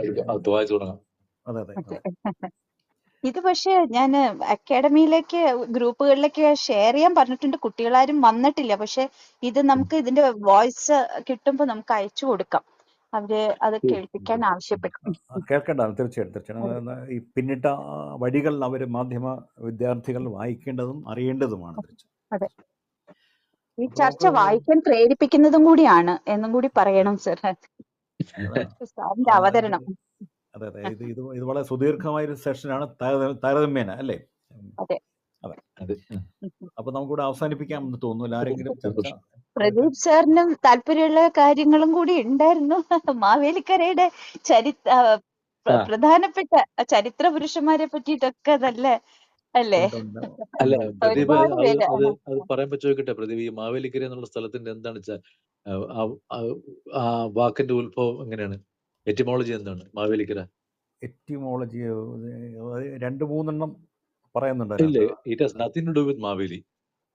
അത് മാവേലി എന്നൊക്കെ ഉള്ളതാണ് നമ്മൾ ആദ്യം മുതലേ കേട്ടിരുന്നത്. അതല്ല, അതായത് പണ്ട് കാലത്ത് വേലി ഇല്ലായിരുന്നു, മാവേലിക്കര. വേലി ഇല്ലാതിരുന്ന സ്ഥലം. ഇപ്പൊ മാപ്പിള എന്ന് പറയുന്നത് മാഫില എന്ന്, കൃഷിക്കാരൻ അല്ലാത്തവൻ എന്ന് പറഞ്ഞ വേലിയില്ല. അത് കണക്ക് മാവേലി, അത് വേലിയില്ലാത്ത കര എന്നുള്ള അർത്ഥത്തിലായിരുന്നു വന്നത്. അത് നമ്മുടെ അദ്ദേഹത്തിന്റെ പേരെന്ന് വിളക്കുടി രാജേന്ദ്രൻ. അദ്ദേഹം സ്ഥലനാമത്തിന്റെ ഒരു പലരും ഇതുപോലെ മാവേലിയുടെ താമസ സ്ഥലം എന്നൊക്കെ ചുമ്മാ പറയും. അതുകൊണ്ട് അങ്ങനെ കോമൺ ആയിട്ട് അങ്ങനെയായിരുന്നു പറഞ്ഞു കേട്ടിട്ടുണ്ട്. പക്ഷെ അങ്ങനെയല്ല. പിന്നെ ആവണി ഉത്സവം ആയിട്ട് ബന്ധപ്പെട്ട് ഒക്കെ ഒരു കഥകളൊക്കെ പറയുന്നുണ്ട് എനിക്ക്. അങ്ങനെയാണ് കാര്യങ്ങൾ. അപ്പൊ നമുക്കിവിടെ അവസാനിപ്പിക്കാം എന്ന് തോന്നുന്നു. അപ്പോൾ നമ്മളിന്ന് പിന്നെ പുസ്തകലോകം 13ാമത്തെ അധ്യായത്തിൽ KM മാത്യുവിൻ്റെ ആത്മകഥയായ 8ാമത്തെ മോതിരമാണ് ചർച്ച ചെയ്തത്. ഇത് വളരെ വിശദമായി ആദ്യം മുതൽ അവസാനം വരെയുള്ള ഓരോ അധ്യായങ്ങളിലൂടെയും കടന്നുപോയി പ്രിയപ്പെട്ട ശ്രീ SD പ്രിൻസ്. അപ്പം അദ്ദേഹത്തിനും ഇത് കേട്ട എല്ലാവർക്കും, ഇനി ശബ്ദലേഖനം കേൾക്കാൻ പോകുന്ന എല്ലാവർക്കും ഞാൻ നന്ദി അറിയിക്കുന്നു. നമ്മൾ ഈ പരമ്പരയുടെ അടുത്ത എപ്പിസോഡ് പതിവ് പോലെ അടുത്ത ശനിയാഴ്ച രാത്രി 7 മണിക്ക്. അപ്പോൾ എല്ലാവർക്കും ഒരിക്കൽ കൂടി നന്ദി. ശുഭരാത്രി. ശുഭരാത്രി. Good night. ശുഭരാത്രി. ഓക്കെ.